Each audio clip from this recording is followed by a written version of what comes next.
Also in the starting lineup, Coach Patterson, a 6'1" forward, number 10, Walton Wilconer. Also starting for the Braves, 5'10" guard, number 12, Easton Baker. And rounding out Coach Patterson's starting lineup this afternoon, 6'4" sophomore forward, number 44, Corbin Amiel. And now, ladies and gentlemen, here is Cole Ruby's starting lineup for our Huntington Vikings. At one guard, 6'1" sophomore, number 5, Andrew McCutcheon. Also at guard, 6'1" sophomore, number 10, Logan Davis. Also starting for Coach Ruby, 5'10" sophomore, number 21, Braylon Curtis. At one forward, 6'2" sophomore, number 23, Camden Kaiser. And rounding out Coach Ruby's starting lineup this afternoon, 6'2" sophomore, forward, number 30, Austin Penrod. Our officials this afternoon are Chad Hartman and Neil Brown. Our thanks to them.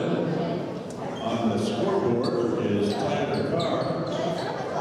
And in the scorebook, Larry Carr. Gentlemen, let's play ball.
first foul, number 12, Easton Baker. It'll be Viking basketball on the baseline.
Reporting into the Viking lineup, number 3, Jude Thompson, and number 33, Isaiah Blair.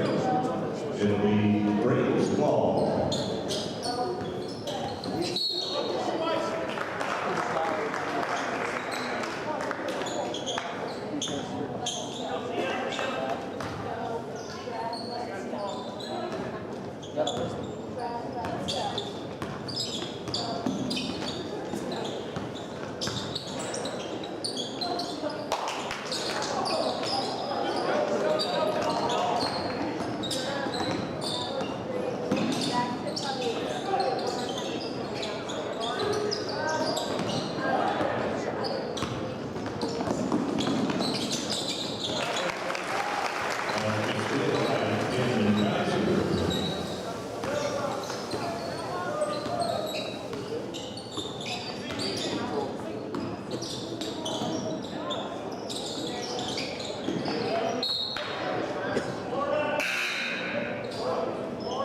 Kevin Spar into the Viking lineup.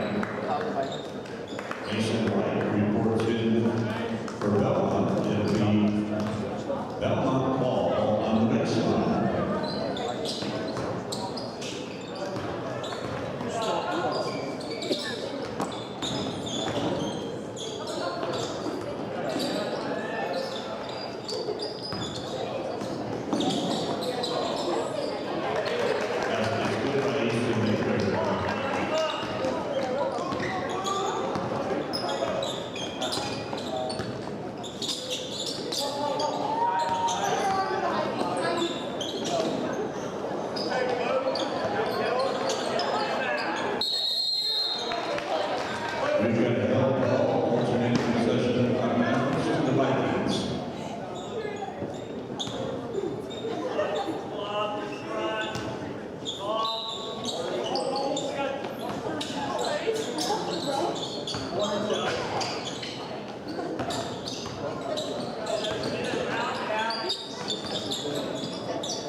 the end of the first quarter.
Viking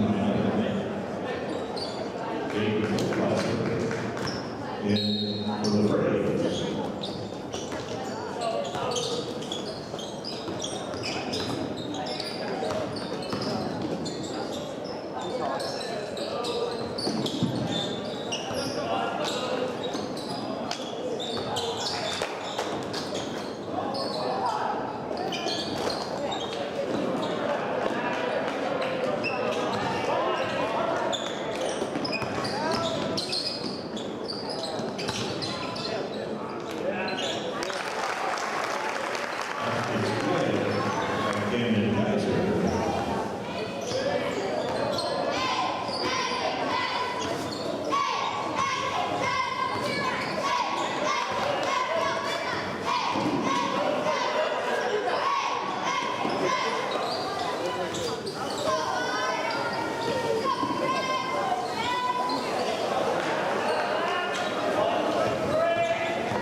This is the Bellmont Braves full timeout.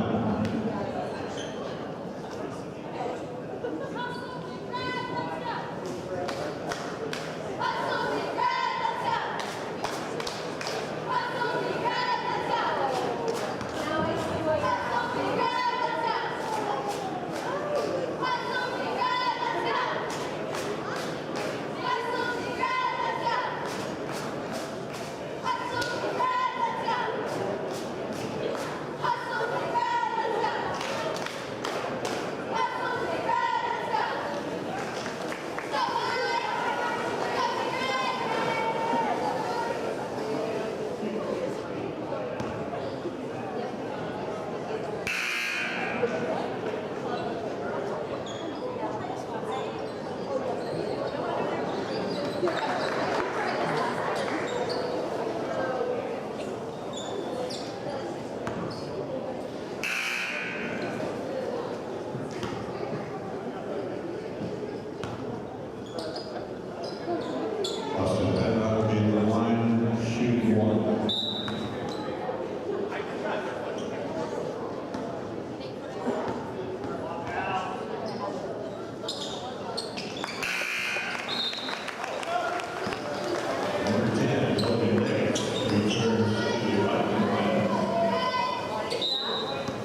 the Bellmont personal foul for 12, Eastern Baker. With Morgan Neckes at the line for the Vikings.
Personal foul number 3 for Summers.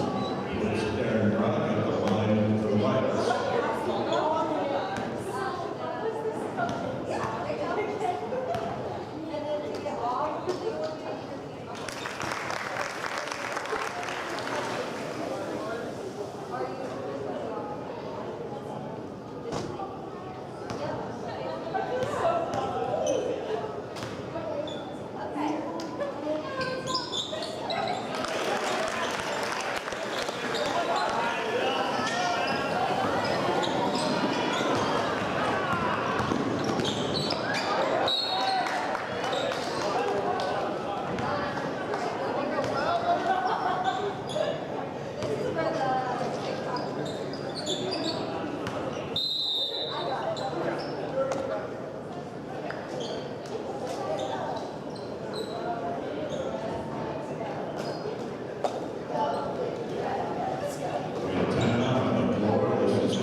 fist pump.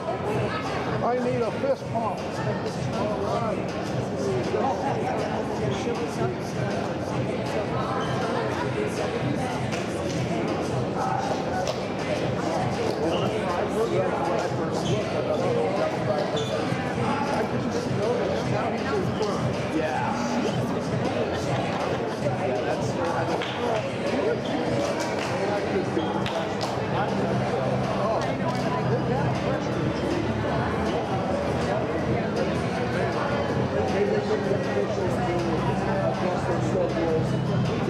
I love these two guys. I have to do it a lot.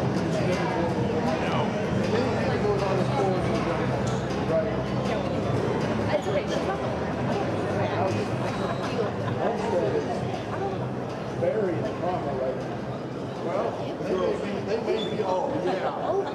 Did the lady like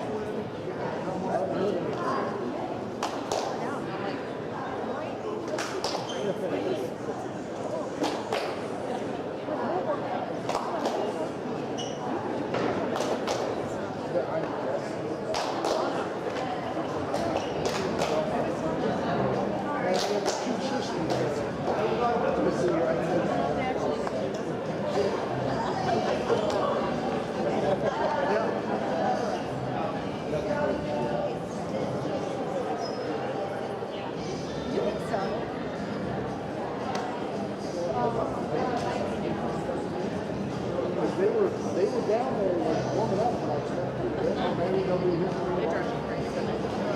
But anyways, I just got a call to tell you because I was like, she's just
It'll be Viking basketball to start the second half.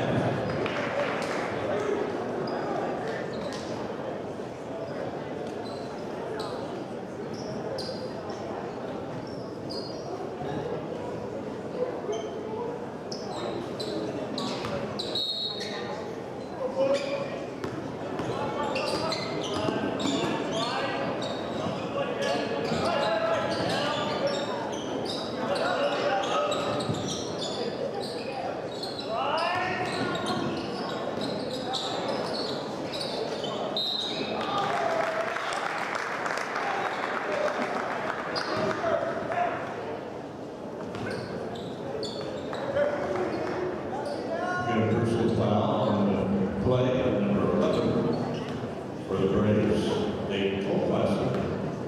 Andrew McCutcheon at the line for the Vikings.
And first foul on the Braves, number 24, Mason White, puts Brady Gertz at the line.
hit by Canyon Kaiser, followed on the play by number 24, Mason White. Isaiah Blair and Jude Thompson into the Viking line. Cameron will be at the line for the free throw.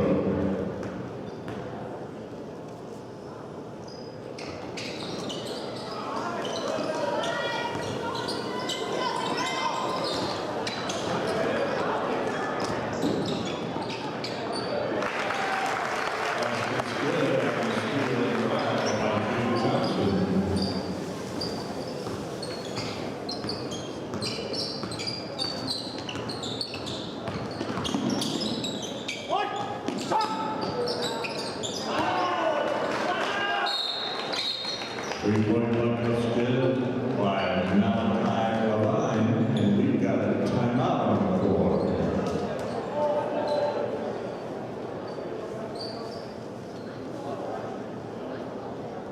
This is a Bellmont Braves full timeout.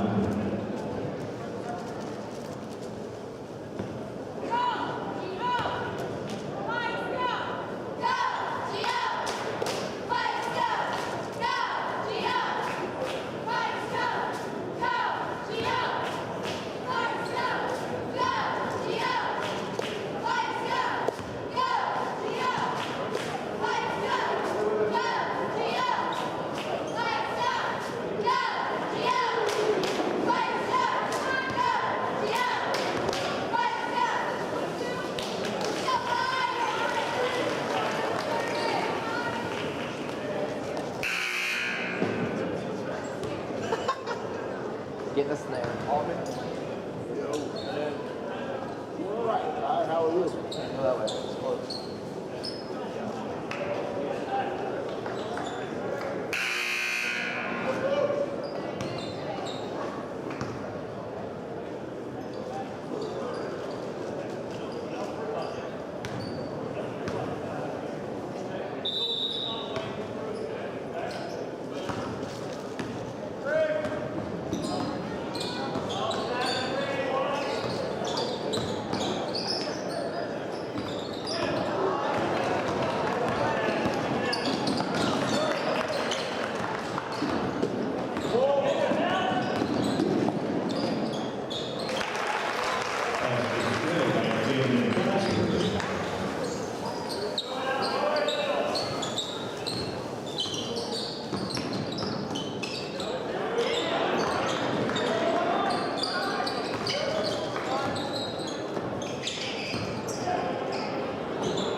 Following the timeout for Bernather and for the Braves, Brayden Curtis, Austin Penrod, and Cameron Kaiser.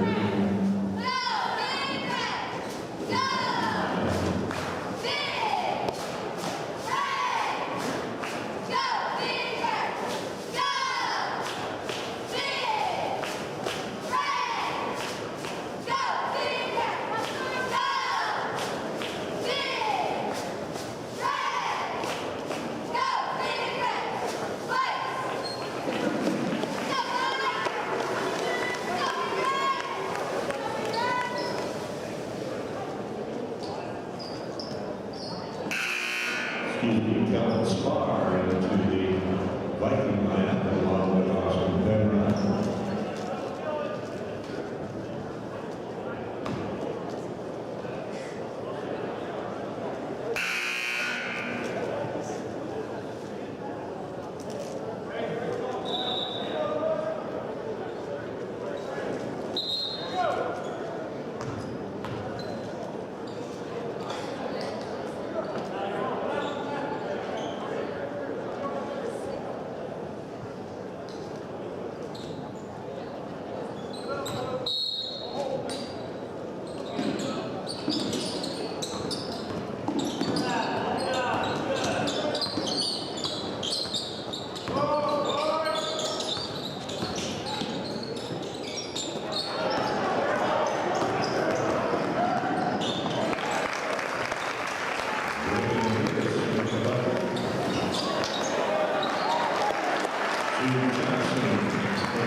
Basket's good by Braylon Curtis.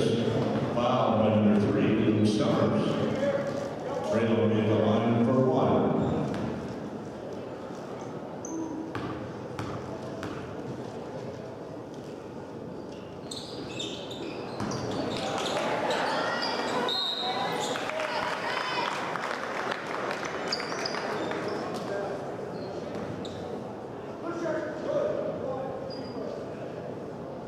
And personal foul on number 10, Bobby Bellmont, puts Braylon Curtis at the line for the Vikings.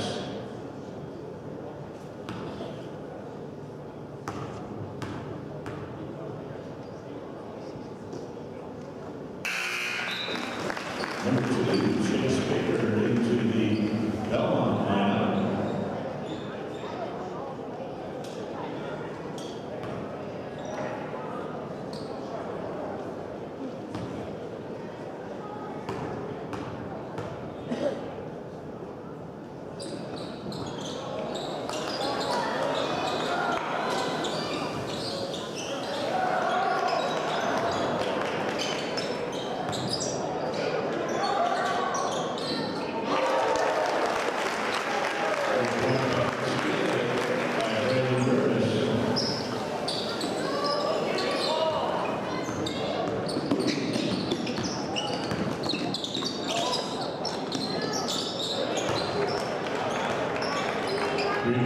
It's good by the line.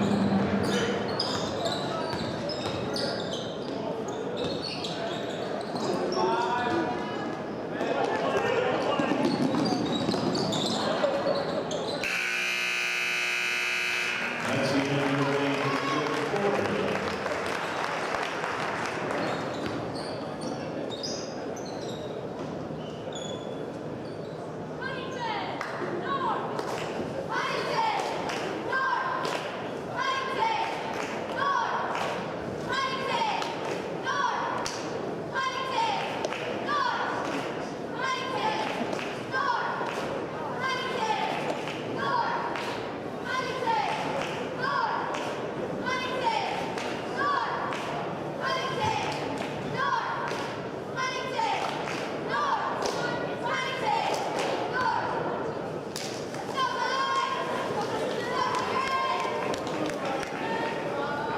The Lady Vikings will be back in action this coming Friday night here at North Arena. Junior varsity freshman tennis at 6 p.m. followed by the varsity contest.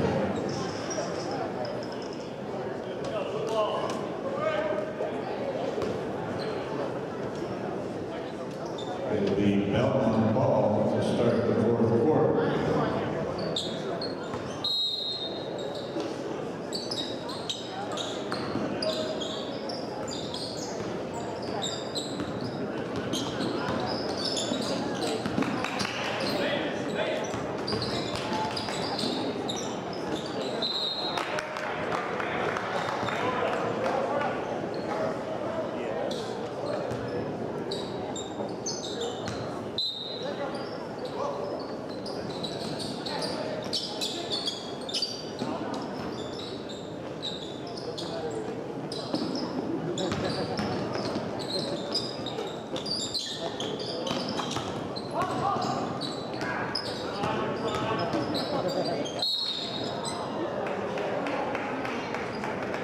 Reaching foul number 21 for the Vikes, Braylon Curtis. Bellmont ball.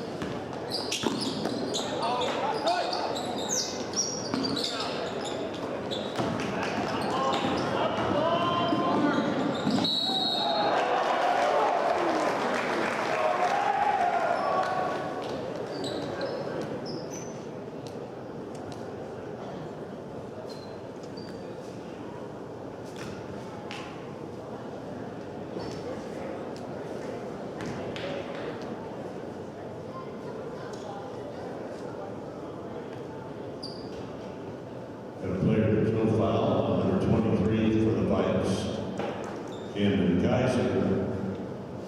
We've got an official's time on the floor for entry.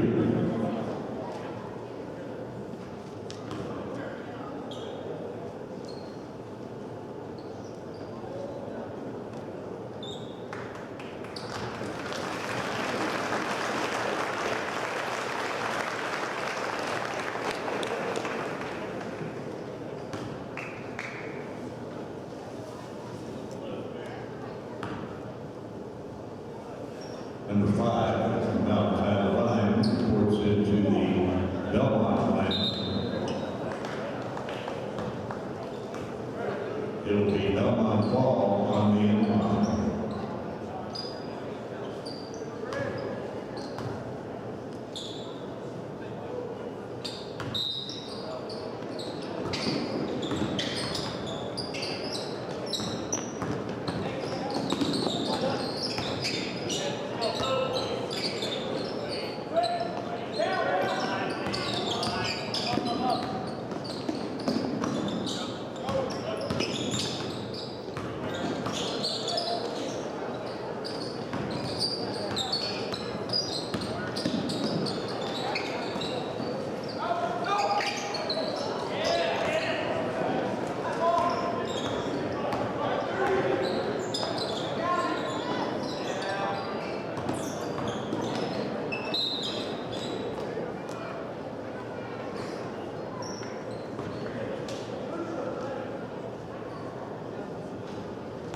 Personal foul, number 11, a co-flasher, Andrew McCutcheon at the line for the Vikings.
Got a personal foul on the co-flasher, puts Isaiah Blair at the line for the Vikings.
Brett Curtis at the line for the Vikings.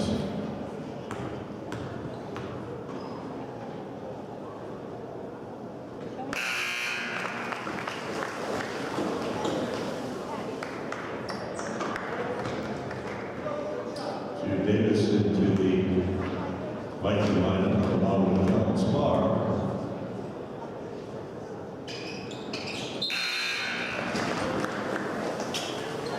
To Thompson into the Viking lineup. He brings the ball on the end line.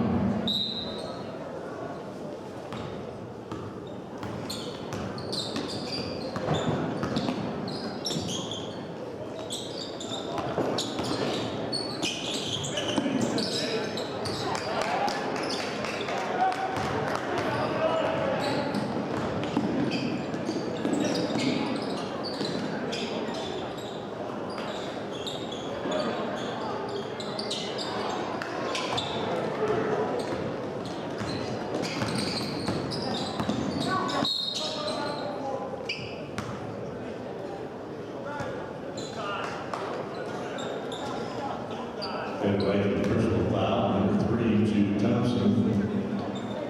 It'll be Bellmont ball on the baseline.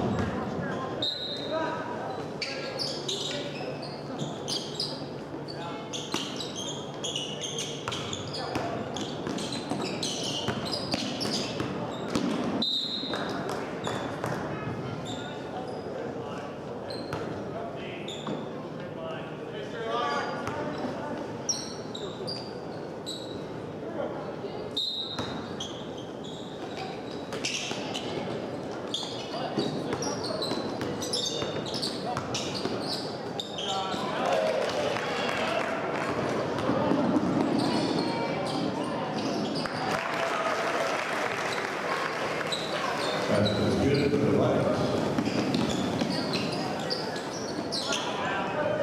That's good right outside of the line.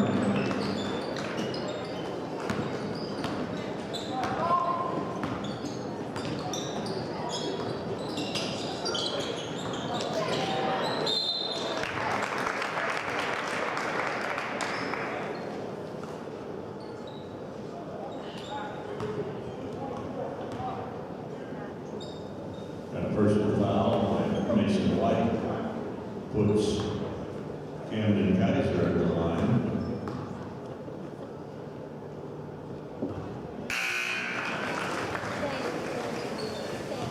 Number 44, Corbin Holland into the Bellmont lineup.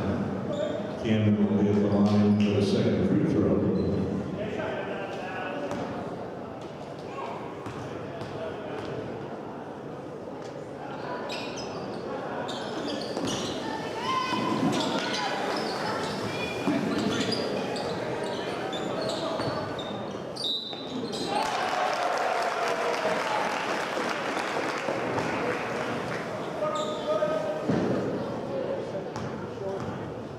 Basket's good by Kellen Spar, will be at the line for 1, followed by Dave TIPOFF. Excuse me, Corbin.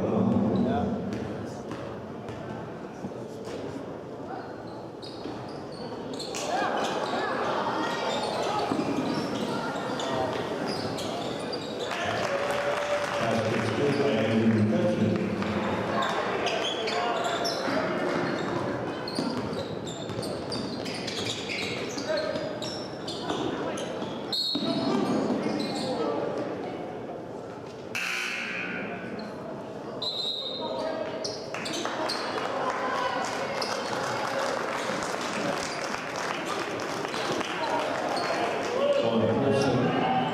Zane Victor, Brody Bowman, James Schaefer.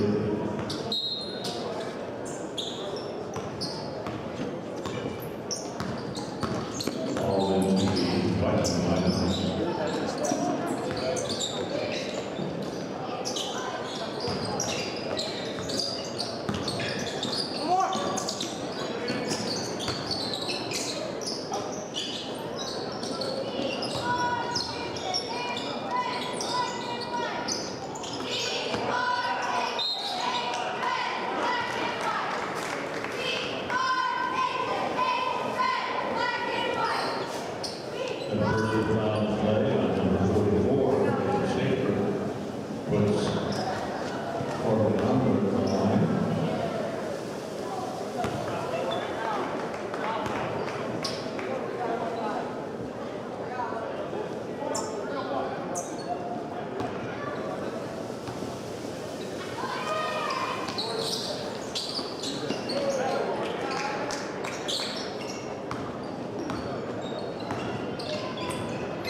here in this junior varsity matchup in just about a little over 20 minutes. We'll have the varsity contest between these two schools.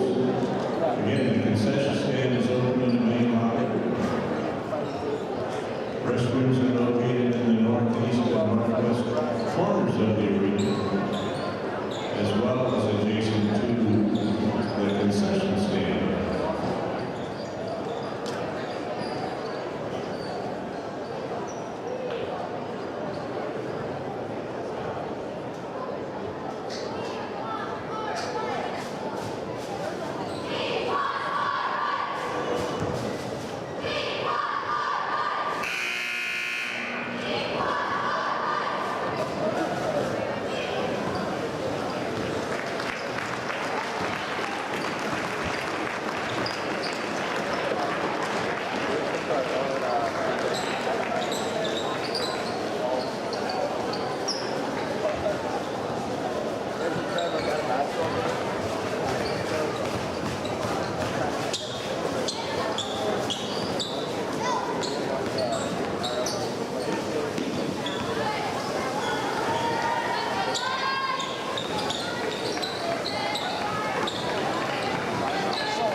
It's time for Huntington North Vikings basketball on your Huntington North Sports Authority, Viking Radio 91.9 WVSH.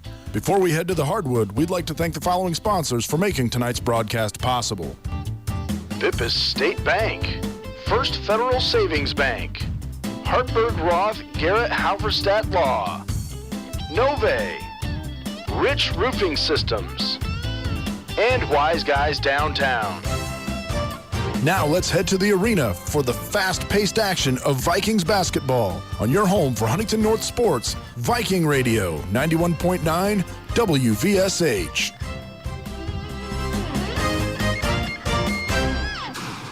Good afternoon, Viking listeners. I'm Ben Roth here with James Linkers. And this afternoon, the Huntington North Vikings will take on the Bellmont Braves in an NE8 matchup. Yeah, excited for this one. Vikings haven't played in a week. Coming off of a loss, actually, from the game against Northside, which was actually the day after they played Columbia City with a huge win. It's been a while since these Vikings been on the court, but I think they're excited and ready to go. Yeah, that's just a tough game. I mean, you come off of just a monster when Columbia City was projected to win that basketball game. They were at home in the Eagles' Nest, and Huntington North came with a big one, so they didn't have time to celebrate that win. They turned around, played a noon game the next morning, and so that's just tough. Huntington North was definitely tired, and they just couldn't quite get it done. But a week to prepare for Bellmont. So this is they've had a lot of time to really watch film, rest up, and I think everyone will be healthy for tonight's game. Yeah, I think what contributed to that loss against Northside last Saturday was the not shooting the ball well. They shot 32% in the first half. They turned it around in the second half and really brought that game close, shooting 50% from the field. But at the end of the day, just 43% from the field on the day for the Vikings, and that lost them the game. In my opinion, the Northside shot 53% on the day, and that allowed them to get ahead early and create some space against the Vikings. Vikings don't play well from behind. They play really well when they're in the driver's seat, allowing themselves to play comfortable but also play aggressive. And something that's very encouraging from this Vikings team is they've only had, between their last two games, 8 and 9 turnovers, which is huge for a team who plays aggressive and plays fast. Not turning the ball over is something that can allow them to play with their speed, but it's also showing that they are very smart and are playing well within their system. Yeah, it's always great when you cause lots of turnovers. You know, Huntington North, very lengthy defense, but then don't turn the ball over. We have great ball handlers. Senior Grant Campbell and junior Titus Schultz really do a great job bringing that ball up, and then complemented by Braden Freiberger on the other end. But, you know, this game last year, Huntington North has been known for winning this game. You know, they're 18 and 9 in the last 40 years playing Bellmont. Huntington North won last year's 59 to 46. That was at Bellmont. So they went into the Braves territory and really came away with the win. So the JH prediction for tonight, it's going to be Huntington North 67 to 43. Yeah, looking at Bellmont, we don't have exact stats on the year. From Bellmont, they don't do the max prep, so we didn't get anything from the coach. However, we know that a returning varsity player in Daniel Selking, who is a sophomore this year, played as a freshman last year, had 8 points against the Vikings last year, along with 7 assists.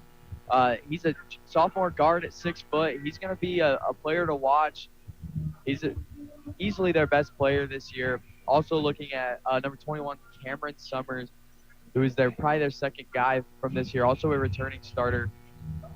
But at the end of the day, the Vikings cannot allow Bellmont to get hot. If Bellmont starts to shoot the ball well, if they show that they can hit their threes from beyond the arc, it can get scary for the Vikings.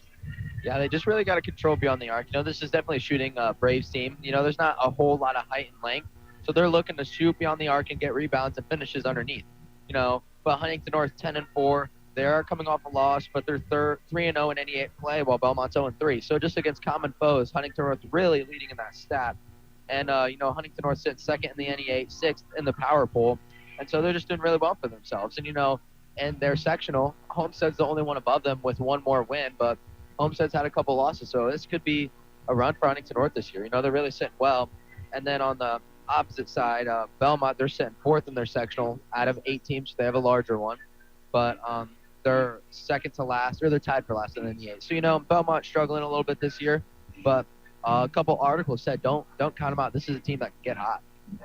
Yeah, if we look at the Vikings, I really think you have to continue to allow a guy like Dalton Husband to dominate the post. He's done a great job the last couple of games, scoring 12 against Columbia City and 20 against Northside in that loss.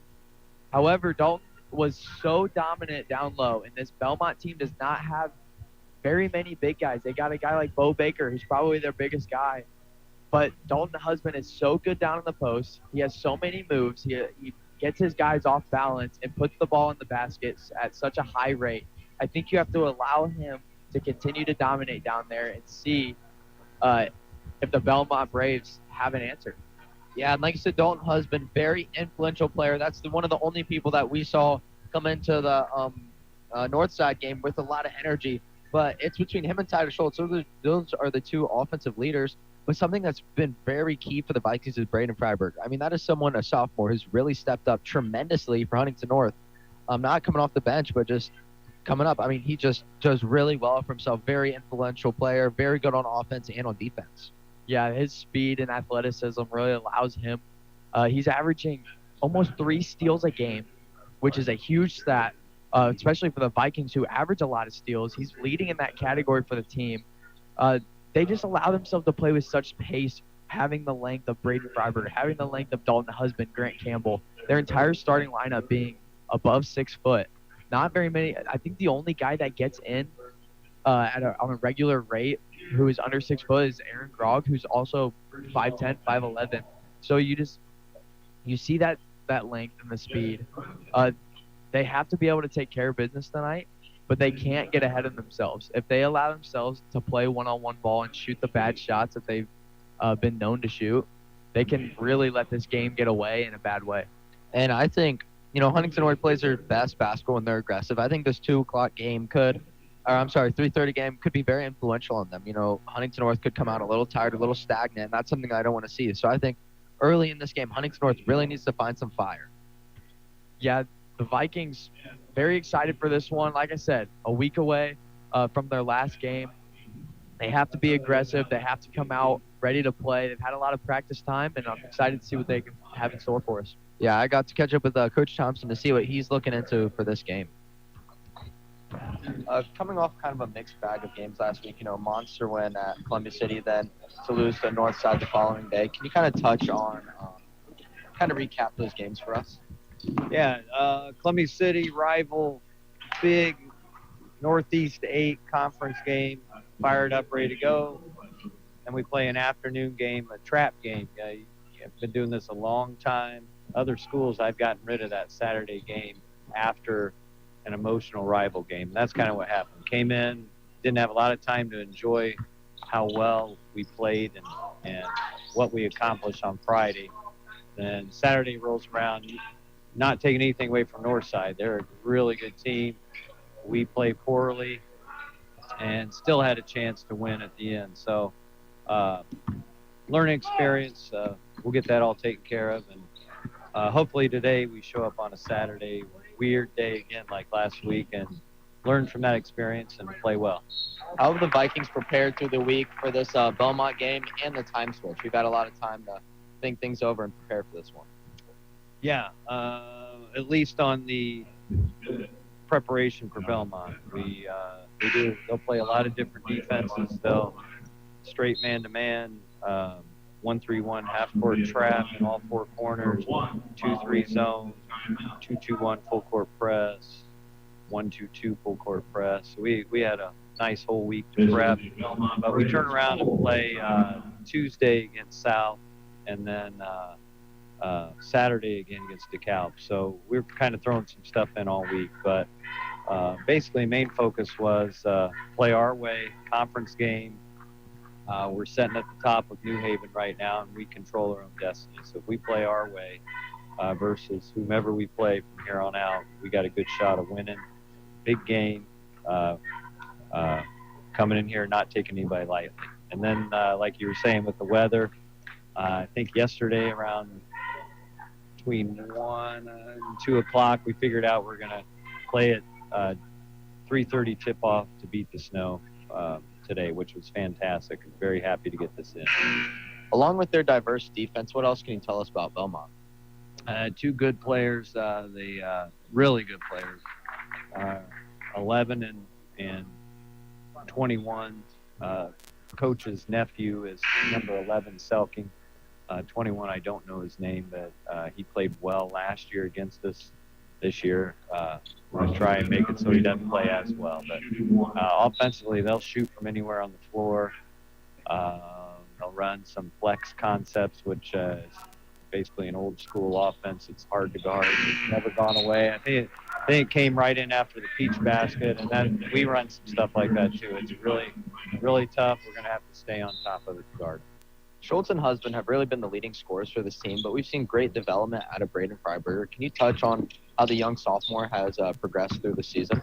Yeah, he's learning well. Sophomores are sophomores and need time to progress. And because we've got some great senior leadership, and then Titus as a junior, which has been starting since a freshman, he might as well be a senior. That's allowed for Braden and some of the other sophomores to just kind of take their time and mature as needed for them to get better. And Braden has hit that quicker than the others and has done very well, just kind of coming into his own, getting confident within the system.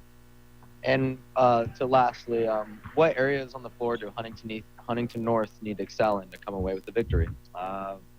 First that I'm worried about, because of last weekend, just make sure we're ready to play from the tip-off. Our JV right now, as we watch and talk, still a little sleepy, worried more about weather maybe, what they're going to do after the game, since we're going to be done early instead of showing up ready to play, finish the game, and then get together after type deal. Don't worry about it beforehand. So we'll see what happens.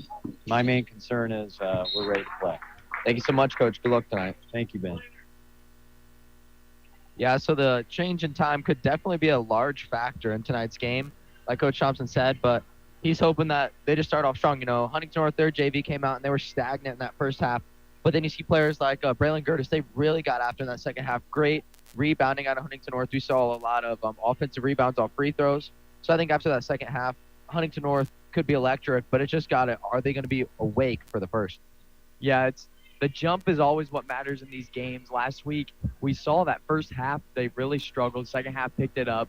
I think the biggest difference is, you know, a week of rest is huge in basketball. You don't get that a lot. It's just like baseball in the way that you just don't get that big rest before a conference game like this.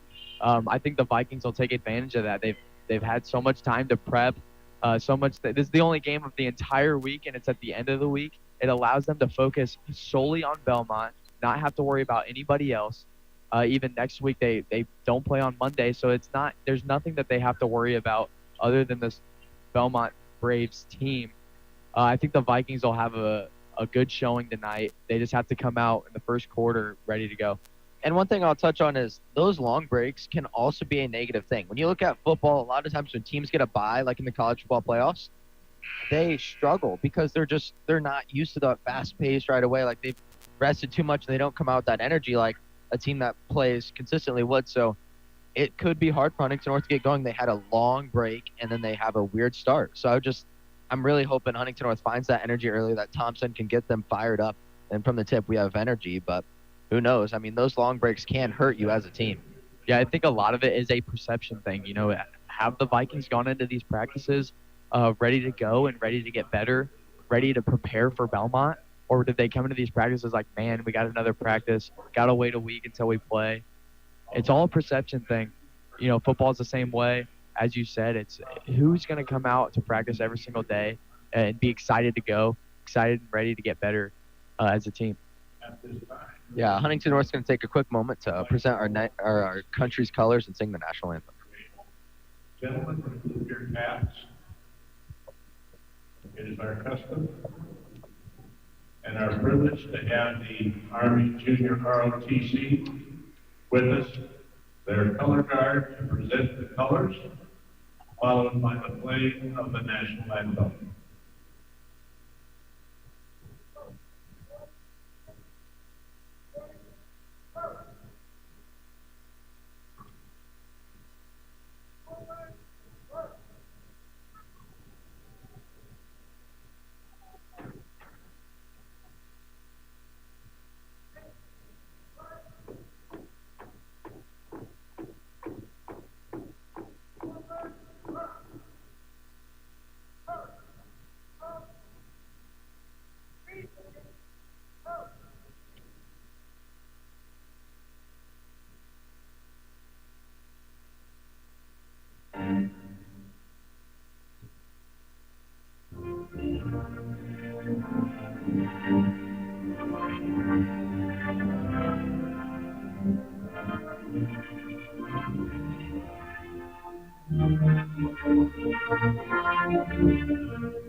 Yeah, so if you're just now tuning in, Huntington North will take on the Bellmont Braves here in a NE8 matchup on this afternoon. So Huntington North coming into this game off a loss to Northside. Huntington North sitting at 10-4, and then quite the opposite for Bellmont sitting 5-8. You know, not great record, tied for last in the NE8. So Huntington North should, I think, have no problem tonight, but they're coming off a loss as well to Northrop by 8 points. They traveled up into Fort Wayne and took on what's the Northrop mascot?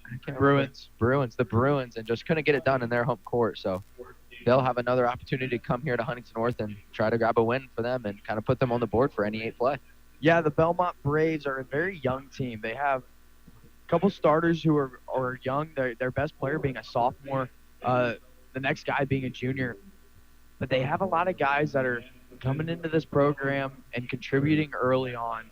Daniel Selking being a returning varsity starter. He played as a freshman last year. These guys, you know, they have to take care of the ball if they want to play with the Vikings tonight. There's so much speed and so much size with the Vikings, and they use it to their advantage. They steal the ball. They put the ball in the basket. They use their fast breaks well. They pass the ball extremely well, especially from the big spot. But Bellmont Braves just have to find a way to take care of the basketball and play their own pace. If they allow the Vikings to play at their pace of play, it's going to be a very tough matchup for the Braves. Yeah, and I think the Braves match up very well. You know, both these teams very long and lengthy teams. Huntington North very fast and quick pace, and I think that's quite the same for the Braves. So I think both these teams will match up well against each other. Huntington North did struggle against a faster offense like against Northside, but with all this rest, I think Huntington North should be able to keep up very well with this team. Yeah, I'm excited to see the way it goes. This is one of those games you call a trap game. It's one of those games that for the Vikings, they're clearly the team that you think is going to come out on top. But we saw that last week against Northside as well. You never know with these types of teams. They come out and they could shoot. They could get hot early, and that could be a very, very struggle for the Vikings. It could become a big thing early in the game. Yeah, here for the Braves, it's going to be their starting lineup is going to be number 10, Jack Hackman. He's a senior guard, 6'1". Number 11, Daniel Selkin, sophomore guard, 6 foot. Number 21, Cameron Summers, junior forward, 6'3". Number 25, Bayu Baker, senior forward, 6'5". And then to round up their lineup, it's going to be number 34, Jack Schultz, sophomore guard, 6'1". So just like Huntington North, this is all a team above or north of 6 feet. So this is going to be a tall, lengthy, quick lineup, just like Huntington North is. And then on the other end, for Huntington North, it's going to be the same 5. Number 0, Grant Campbell, senior guard, 6 foot. Number 2, Braden Freiberger, sophomore guard, 6'4". Number 3, Titus Schultz, junior guard, 6'2". Then we're going to jump down to our centers and forwards. Number 34, Dalton Husband, senior forward, 6'5". And to round it out, number 40, Blaine Freiberger, senior forward, 6'3". Yeah, I think the size, outside of the height, I think the physical size of a guy like Blaine Freiberger and Dalton Husband could be troublesome for the Bellmont Braves. However, a guy like Bo Baker is a very big looking guy on the court. How physical are they going to be? Are they going to be able to dominate in the post like they usually do, meaning the Vikings?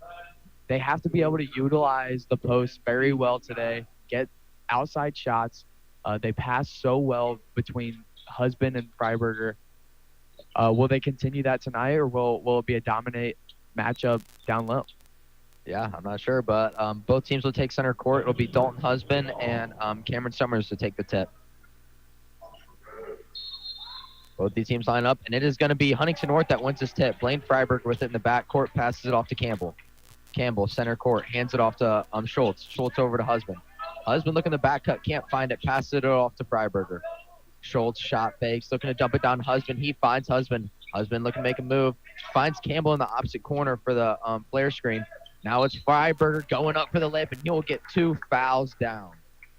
Yeah, Freiberger with a great drive there, but I really love the pass from Dalton Husband, one side of the court in the short side post, all the way to Grant Campbell off a screen. Could have been a shot, but the guy got it out to him a little quicker than probably expected. But Blaine Freiberger with a great take to the basket, getting 2 free throws. Yeah, he'll line up to take the first points of Huntington North. This first one is off the front of the rim, but he'll have an opportunity to take a second. We'd like to give a thank you to Bippa State Bank and First Federal Savings Bank for being our sponsors today. Freiberger will line up to take his second. 7:38 left in the first. Freiberger can't find the net there. That's a good rebound there by the Braves. A great block out there by Baker. But this will be Hackman with the ball in the backcourt. Hackman guarded by Freiberger. Hackman passes it over to Selking. Selking looking to drive. Can't find an opportunity, but he does get the floater off. Doesn't fall. Rebounded by Braden Freiberger. He's moving the other way with some pace. He finds Schultz. Schultz up to Freiberger at the top of the key. Freiberger to his brother in the corner. Braden out the top of the key. Gets it to Schultz on the other side. Schultz with a deep three. He's looking to find it early. Can't get it to fall, though. Rebounded by the Braves. This will be Selking moving the other way. Selking in a pickle here. Picked up his ball at the top of the court, and that's tipped away by Braden Freiberger. Great defense out of Campbell and Freiberger. Yeah, Freiberger is showing the length. Really reaching out that arm to knock that ball away. But Schultz on the other end over here really liked that three-pointer. He felt in rhythm. Thought he could get it off. Really, it was a beautiful-looking shot just off the back of the rim. Yeah, great steal there by Blaine off tip, and he'll lay in. He missed the easy 2-point layup. Wow, that's a crucial miss there. But this will be Hackman with the ball at the top of the key for the Braves. Hackman passed it off to Selking. Selking driving to the paint, kicks it out to Summers. Summers shoots the three, doesn't fall, rebounded by Braden Freiberger. Braden Freiberger at the top of the key, picks up his basketball, passes it off to Blaine. Blaine now. Blaine dribbles it up top, finds Campbell opposite corner. Campbell driving baseline, pass it out to Schultz. Schultz top of the key. Schultz finds Braden for the three, doesn't get it to fall. Rebounded by Schultz, though. Schultz making a move, brings it back up to the top to Blaine. Blaine wide open, chooses to take it. Again, doesn't get it to fall. And that'll be going the other way with the Braves. That's 4 missed shots early here for Blaine Freiberger. Some pretty uncharacteristic of him. Yeah, and he's going to come out here for Brody Bolin. Probably a good decision to allow Blaine to reset. 2 missed free throws, a missed wide open layup. That's 4 points that you consider free in the game of basketball. Unfortunately, couldn't get them to fall. Yeah, so this board said 0-0, but that is going to be Selking with the three-pointer. Can't get it to fall. Bellmont gets an opportunity again, and that is going to be a foul called on Brody Bolin, so that will be Jake Hackman that will have a pair of free throws. Yeah, an unfortunate bounce there for the Vikings. Bounces off of Freiberger's hands right into the hands of a Bellmont Braves player. Leads to 2 free throws. Yeah, so he'll have an opportunity to be the first points on the board. Both these teams still 0-0, 2 minutes into this game. 5:53 left in the first. The Braves drain that first one, and they're the first one on the board. Jake Hackman will have another opportunity, lining up with his second. Hackman doesn't get it to fall, rebounded by Bolin. Great box out by the sophomore. Pass it off to Campbell. Campbell down the left side by the Bob Strait Court logo. Campbell finds Schultz along the three-point line. Schultz passed it up to Husband. Husband gets Campbell. Campbell wide open. Doesn't get it to go as it is just long. But that is going to be a screening foul, and that'll be sent the other way with the Braves. I believe that's a charge. Yeah, foul. Just not setting his feet there from Aaron Grogg. Couldn't quite get his feet set for that screen. But Campbell's going to come out here for Braden Freiberger to re-enter. The Vikings just not shooting well. Got to figure out a rhythm. Yeah, Aaron Grogg now on the court for Huntington North. Great defender, the sophomore is. Help side defense here as that is Baker as he tries to lay in the 2. Gets his own rebound, and then he does lay in the 2-point bucket.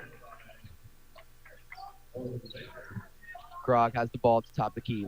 2-2-1 press here out of the Braves, so it's kind of putting Huntington North in the pickle, but they break it pretty easily and find a layup with Brody Bolin as he misses that layup, but Husband tips it up and in for the stop, and there's an injured player down on the court, Jake Hackman. He gets up quickly, though. I think he took a low blow. Yeah, just a little shot there from probably his own teammate. Him and one other guy both jumped at the same time at the shot fake from Brody Bolin, which was a great move by him. Dalton Husband found him on the opposite block, and it was a great shot fake. Allowed two guys to go by for the wide open layup. Misses it, but Dalton Husband with the follow. Yeah, Braves sitting at 3, Huntington North at 2. 4:50 left in this first quarter. This is Selking. Selking, kind of a mid-range shot. He doesn't get it to fall. He's cold here early out of the leading scorer. But this is Campbell now on the left side. He's bringing it up for Huntington North. Campbell gets a screen from Husband. He shoots a little mid-range, and he finds the bottom of that net. What a shot by the kid. Yeah, that's great from Campbell there. Got to his spot, knew what he wanted, and just laced it from the elbow. Yeah, this will be Hackman. Hackman full court press by Grog. Grog is a great defender. Hackman kind of struggling against this stellar defense out of the sophomore. He passes it off to Summers. Summers, a little floater, doesn't find it. And that is going to be a rebounding foul here on, I believe, Baker. That'll be sent the other way. Oh, no, I think it's going to stay on this end. Yeah, it'll be on Brody Bolin. Ref didn't like his box out. Got a little too side heavy with it. Put a little too much push in there. Didn't quite get fully into the butt. However, Brody's actually going to come out as well as Dalton Husband for Norman Wilkinson and Titus Schultz. And Titus Schultz. What a steal there by Braden Freiberger. There's that three we were talking about earlier. He goes coast to coast, lays in the right-hand layup on the left side. Great move by the kid. Yeah, the length of Braden Freiberger is really getting the best of the Bellmont Braves early in this game. Braden Freiberger's stellar defense here on Selking. Selking tries to make a move, but he can't find it either. No foul call. But this is Braden Freiberger. Huntington North 6, Braves 3. 4 minutes left. Schultz with the three. You can't leave him open as he finds the bottom of that net once again, and that'll be a quick timeout by the Braves. Yeah, a quick 7-0 run from the Vikings. Very fast turnaround there, being down 1, now up by 6, 9-3, with just under 4 minutes left to go in this first quarter. But Titus Schultz knew what he wanted. He got into that corner, clapping his hands, wanted that ball, and he just laces it from the corner. Easy three-point bucket. Yeah, and so what Bellmont, they were in a pickle. So they were in a little bit of transition, and you just pick up the first guy you see. That's the defense they were playing was man. And so then Baker, the forward here for the Braves, a slower, taller guy, just got stuck out on Schultz, and Schultz found a little bit of an opening along the arc, and that's where he lives. Great three-point shot by the kid as he just finds the bottom of that net. So I think it was just an unfortunate transition for the Bellmont Braves that led to that wide-open three, and that extends Huntington North's lead to 6 points. Huntington North 9, Braves 3. 3:52 left in this first. Yeah, I think for the Braves, the story of the night so far, clearly have not been able to get the ball to go into the basket. It was a struggle from both teams, but the Vikings found it here in midway through this first quarter. But Selking really struggling to find the bottom of the net. He's putting up good shots, some contested, trying to draw some a foul here or there, but just cannot find the rim. Yeah, he's definitely putting up contested shots, but he looks comfortable, and he just hasn't found that rhythm here at Bob Strait Court for Huntington. This is Hackman. Hackman passes it off to Schultz. Schultz passes it up to Baker. Great defense here out of Huntington North. Nothing has touched inside the arc. Schultz here with on defense for Summers. Summers passed it over to Selking. Selking gets a screen. Selking passes it over to Summers. Great defense. Still, the ball has not touched inside the three-point line. Huntington North keeping the ball out of range. Finally, this will be Hackman. Hackman chucks it across over to Schultz. Schultz for three. Doesn't find it. Rebounded by Grog. Grog moving the other way with some speed. Grog crosses over and will set up a play for Huntington North. Grog picks up his dribble, pass it off to Schultz. Schultz guarded by Selking. Schultz gets it to Wilkinson. Wilkinson at the top of the key. Freiberger now pass it off to Campbell. Campbell at the top of the key. He pass fakes, and that is going to be a push-off foul on Huntington North, and Grog is upset. Yeah, once again, Aaron Grog with a moving screen call. That'll be his second foul, both offensive fouls. Because of that, the two starting big men for the Vikings, Blaine Freiberger and Dalton Husband, will check in for Aaron Grog. and Norman Wilkinson. Yeah, Wilkinson would take a seat for Huntington North, but some quality minutes for the senior here. This is Hackman now with the ball in the backcourt. Full court press out of Grant Campbell. Hackman pressured. He passed it off to Selking. Selking on the right wing. He's driving into the free throw line. He dumps it down below to Schultz. Schultz lays in the 2-point bucket. Campbell with the ball in the backcourt. Campbell fumbles it a little bit. Great defense here as he gets a screen from Freiberger, and that's going to be a foul there on Baker. Baker, that's his second foul of the game, so he's got to be careful, and that's the size here for this Braves team. Baker is a key component down below. Yeah, easily their biggest guy, listed at 6'5", a senior playing very aggressively already, guarding Blaine Freiberger. It's what we expected from him. Yeah, Huntington North 6-point lead, 2:20 left in the first. This is Husband with the ball. He finds Freiberger for the flare screen. Freiberger shoots it, doesn't get it to go. Rebounded by Husband as he cleans it up down below. Yeah, a lot of bouncing around there, a lot of bodies in one area, but that ball just falls into the hands of Dalton Husband for an easy, wide-open layup. Yeah, Hackman with the ball at the top of keys. He takes a shot from Campbell, stolen by Blaine Freiberger, though. Freiberger dumps it down to Husband. Husband, shot fake, great patience, doesn't get the lay. What a finish there by Freiberger as he floats and touches that ball right back in the hoop. Yeah, these two senior big men making an instant impact as soon as they get checked back into the game, playing that two-man game as the two bigs. Yeah, two very quick, fast, and speedy athletic bigs. This is Hackman with the ball. Hackman driving into the paint, kicks it out to Selking. Selking for a three, and he will find his first points of the night as that one goes right through the hoop. Braves 6, Huntington North 13. First three-pointer there for the Braves. Selking coming off of an 8 3-point make night. Schultz with a little floater there, gets his own rebounds and touches it in. Yeah, it's a great take by Schultz. A great job sticking with his own shot and putting it back in for 2 points. Yeah, this is Selking here. Selking picked up by Freiberger at half court. Selking passed it off to Hackman. Almost a steal there by Schultz, but that is going to be a jump ball. Great. I don't know if he even was touching that basketball. I mean, that was a pretty quick jump ball there. Yeah, weird play there from Schultz. Had his head turned as the ball gets passed slightly over his head, right into the Bellmont player's hands. But a jump ball, and it's going to stay Braves ball. Yeah, Bellmont still with control of the ball here as they'll take it right next to the Huntington North bench. Hackman passes it in to Baker. Baker loses possession, though, and it's Husband now moving the other way with the fast break. Campbell looking to drive. Campbell's going to chuck it across to Freiberger, who's looking for a three, doesn't find it. Pass it off to Schultz. Schultz with the ball on the left wing. He's moving up top. Campbell now. Campbell with on the right wing. 46 seconds left. Campbell, ball in the center circle. Huntington North looking to take the last shot. He passed it off to Freiberger. Freiberger up to Schultz.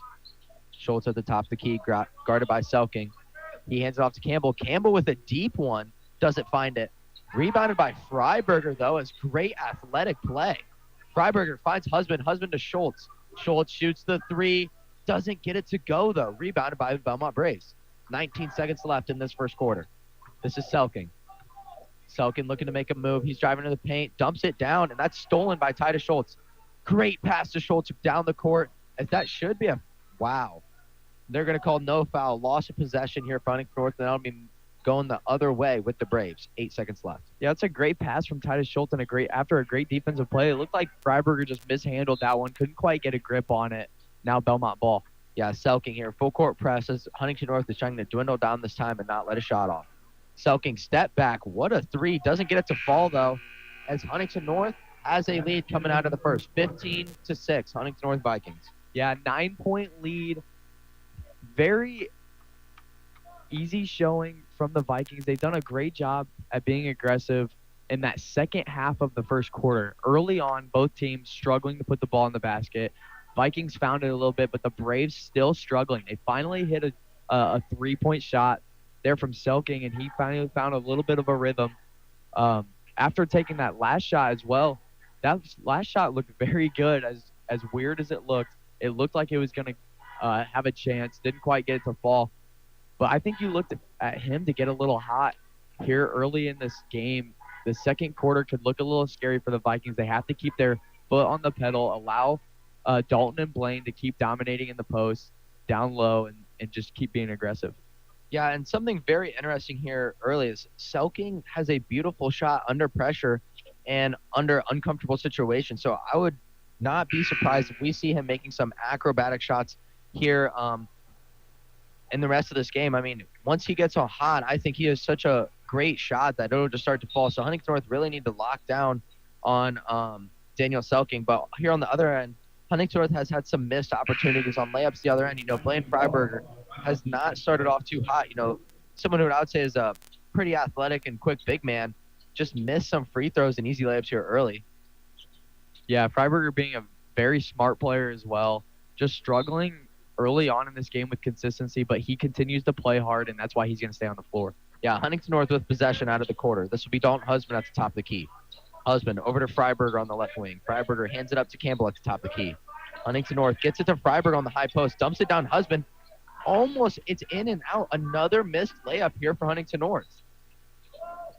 Great play, great set there out of Huntington North's offense. Just couldn't get that ball to fall through the hoop. This is Selking on the other end. Selking chucks it across in the corner to Baker.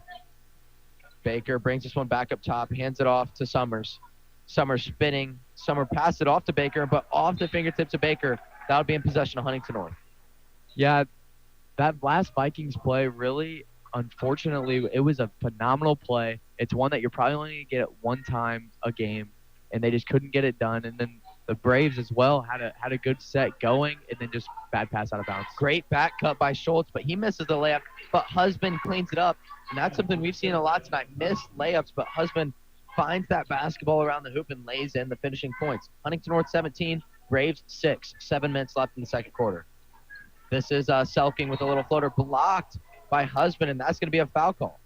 Yeah, I can't say that I 100% agree with that one. However, we are very far away from that play. I thought up top it was easily a very clean block, but the ref saw something that we couldn't, and that's the way it's going to go. 2 shots for Selking. Yeah, when you see 2 big bodies really hit the floor like that, I think it's hard not to call a foul. I'm guessing it was on the body. I'm guessing there's a rule now you can't be in someone's landing zone after the shot, so I'm guessing that's where that foul derived from. But it's going to be okay. But Selking drains both those free throws to extend the Braves to 8 points compared to Huntington North's 17.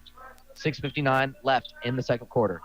Full court, 2-2-1 full court press here out of the Braves. They get it into the middle to Schultz, which is the key here. And now it's Blaine Freiberger, and Huntington North will set up their offense. Schultz has the ball, pass it up to Braden at the top of the key. Braden going to facilitate the start of this offense. He passed it off to Campbell. Huntington North not really attacking here on this set. They're setting their play up, and that is like a pinball machine type play. It went off 3 different hands right into the basket of Dalton Husband. Husband will go for the layup, and he will get a pair of fouls. Yeah, Husband, a great job. He's been very lucky tonight. A lot of balls just falling right into his lap for easy little layups. That time getting fouled. Now with 2 free throws as he makes the first. But the Vikings, it looks like they're having to run a little bit of a different offense with the Braves going into a 2-3 zone. Something we haven't seen here in the last couple of games is a zone in the half-court setting. The Vikings having to adjust a little bit early here in this game. Husband misses that second, but you touched on being lucky. I don't think it's luck. I think he creates his own luck. He is in the right position at the right time. I think he's watching that basketball, and he knows how that ball is going to bounce. You know, Dennis Rodman talked about that. He was such a great rebounder because he memorized how the ball would spin off the rim. So I think Husband creates his own luck and puts him in the right spots. But this will be Braves ball on the other end.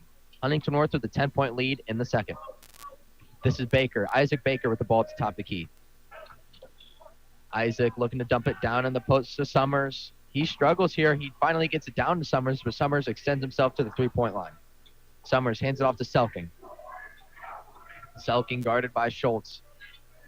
Selking trying to attack. He almost a cross-court pass, but that's tipped out of bounds to Braden Freiberger, off of Blaine Freiberger. And I think that's going to stay with the Braves, even though all of Huntington North seems to think different.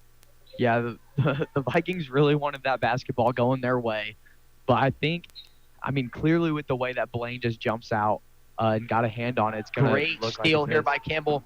Campbell looking to go up as he lays in the acrobatic 2. Almost could have been a foul call, but he will have 2 points for Huntington North. Almost looked like Campbell wanted to get a little dunk there, and he didn't quite get it when he got hit low on his body. Yeah, lost a little bit of balance, but it's the other end with the Braves. This is Schultz. Schultz gets it to Selking. A monster deep 3, rebounded by Campbell. I mean, that was way beyond the arc.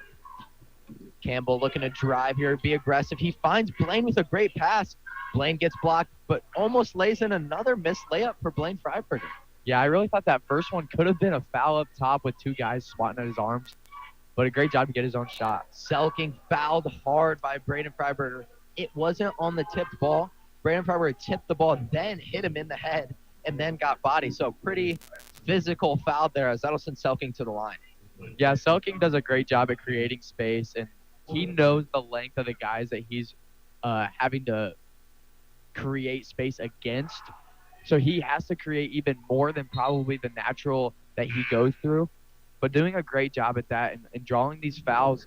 He drew one in the exact same fashion on the same spot of the court from Dalton Husband earlier, and now from Braden Freiberger. Just a great job at creating space and getting to a shot. Yeah, the second Baker will check into the game, Easton, a freshman. So right now here for Bellmont, we'll have two Bakers on the floor, Easton and Isaac.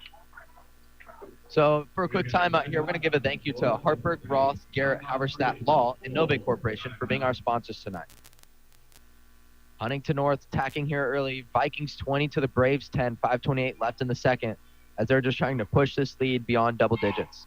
Yeah, the Vikings being up by 10 now, up by 9 at the end of the first. They've done a great job at just maintaining that lead.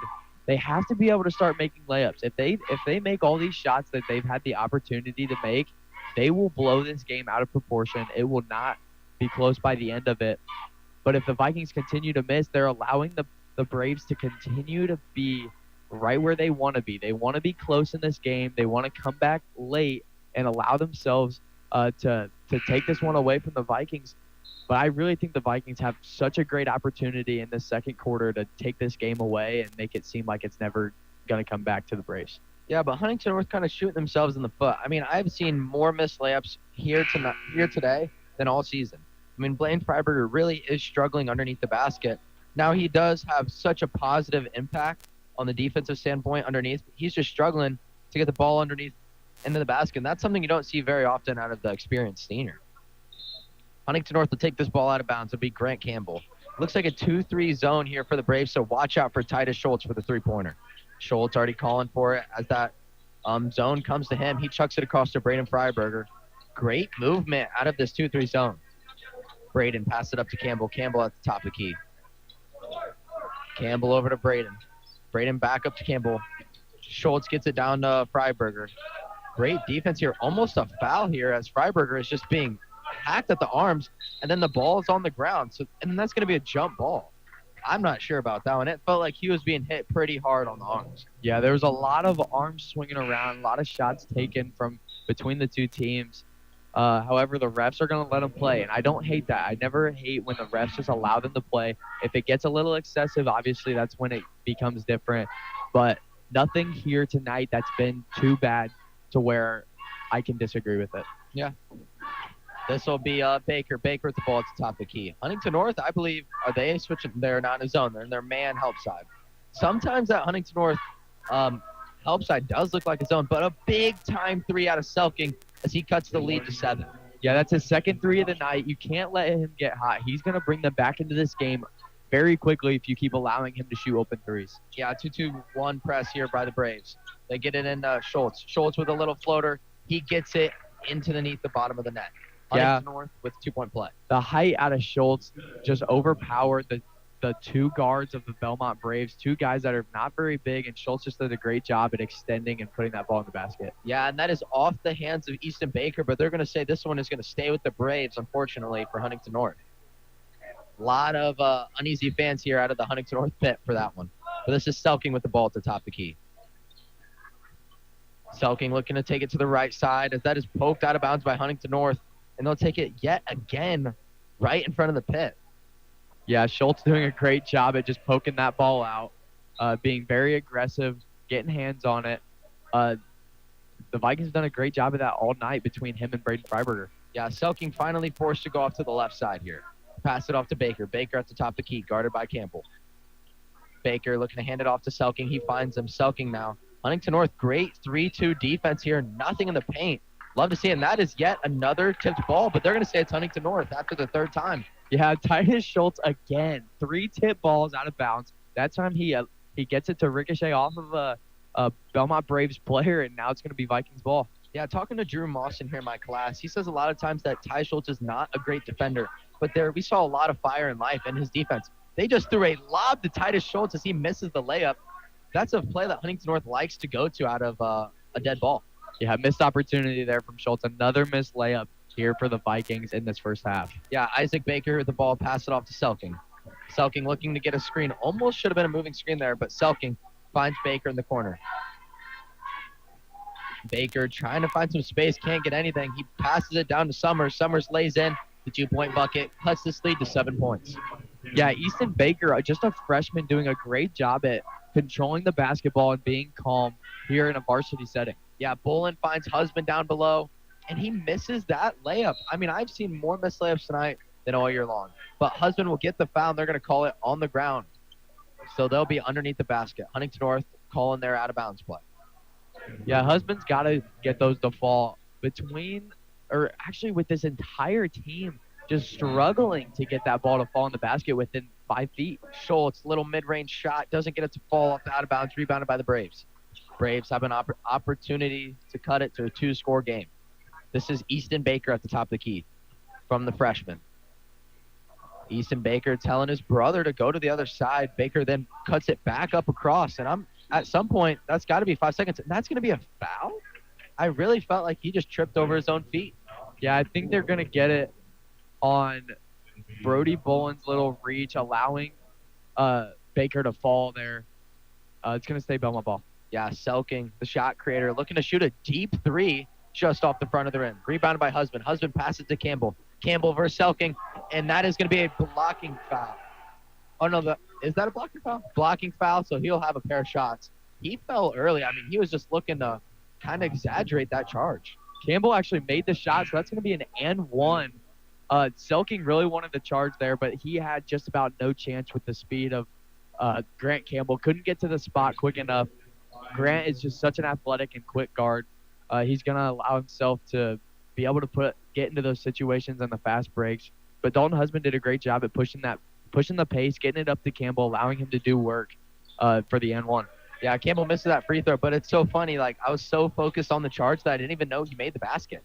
Full court press here by Grant Campbell. Switch it off to Husband. I'm looking at, I think it's a 3-2 yet again. Huntington North sticking with the defense that's working. They get it off to Summers. Summers attacking baseline, bodied by Blaine Freiberger, but that bodying will draw a foul.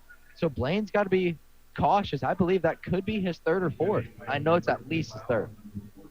Oh, first foul of the game. I am pretty far off.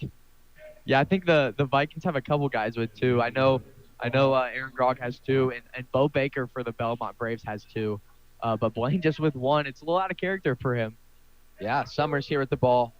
Summers trying to drive baseline. He powered through Blaine, and they're going to call a foul on Blaine, but that's something you don't see very often. Blaine is a very strong body, and he moved him without any effort, it seemed like. Yeah, I almost think that could have been an offensive foul there on Summers, shoving a lot of arm and a lot of body into Freiberger when Freiberger just kind of standing straight up. But I think Blaine's getting a little tired here. He's allowing himself – I think he's beating himself up for the way that he's performed so far in this game. He's got to continue to hustle and stay as a positive mindset for this team because he's not the scoring guy. He never has been. He's the rough scrapper that's going to hustle around and just be an overall great player, and he has to continue to do that in this game. Yeah, Summers drains both of those. Huntington North 24, Braves 17. Huntington North with a 7-point lead. 2:04 left before halftime. Schultz throws a lob to Braden Freiberger, but it's rebounded by Husband, and he almost gets it to fall, but another missed layup. I mean, that's 2 more missed layups out of Huntington North. And that is going to be stolen away by Dalton Husband. Now it's Braden Freiberger. Braden Freiberger gets caught and the ball poked out, picked up by Baker. Baker moving the other with some pace. Then this is Schultz. Schultz gets it to Baker, and great defense by Huntington North Schultz as he pokes it out of bounds. 2 Schultz here, 1 on each team. Yeah, so many pass deflections already early in this game for the Vikings as a whole, but Titus Schultz to be specific. The Vikings just have to be more aware when they have the ball in their hands. Braden Freiberger getting that one stolen from behind. Got to be smarter with the basketball. Yeah, Summers gets the ball off inbound, and he takes it up to the top of the key. Looking for a mid-range, passes it off to Selking. Selking looking to make a move on Blaine. Selking passes it off to Schultz, and he Belmont's Schultz and gets the easy 2-point bucket to cut it to 5. Huntington North, this is this matchup is so well against both these teams, so it's just hard for Huntington North. Yeah, a lot of speed in this defense from Bellmont. They've got a couple guards in that are young, quick guys that they're just letting run around the top of the court, putting pressure on guys. We can see it going on right now. Yeah, Braden Freiberger has the ball on the left wing, pass it up to Campbell. Campbell looking to drive or dump it down. Pass it up to Schultz at the top of the key. Schultz finds Braden. Braden shoots the 3, gets it to go down. Much needed points for Huntington North. 50 seconds left before halftime. Yeah, that's a huge shot for Braden Freiberger. Really a cold spell from the Vikings, especially from beyond the arc. They've only made one from Schultz in that same corner earlier in the game. Braden making his first after a few bad misses earlier in the game. Yeah, almost a steal there by Campbell, and he pokes it away as it's going to be Bellmont that dives on the floor, and Huntington North will have another opportunity. They need to take advantage here. With only 29 seconds left, they can touch a 10-point lead before halftime. Yeah, interested to see with the zone, how are they going to play this last 30 seconds? We know that the Vikings like to get a last-second shot with Titus Schultz in the middle of the court, one-on-one, but this is a zone. This is going to be a lot different. The man is always something that they like to go against. And that's a turnover by the senior Grant Campbell, and that's Selking. Selking going the other way and lays in the 2-point bucket. 6-point game here for the Braves. This is Campbell. Campbell facilitating this offense. 8 seconds left. Campbell driving on the baseline, gets it to Freiberger. Freiberger powers through, gets it to Schultz. He finds Braden, and he's not hot enough, but he gets it to Blaine, and Blaine gets the bucket. There's going to be a talk here. Might be a foul call before the shot, but who knows? But much needed points out of Huntington North right at the end. And this crowd is vocal. The ref's talking it over, and our fans saying that is in. They did blow the whistle right before he shot the basketball and before the buzzer. I don't know if they're discussing whether it was a foul call, offensive or defensive, or whether he made the shot before the buzzer went on. Either way, they didn't stop the game.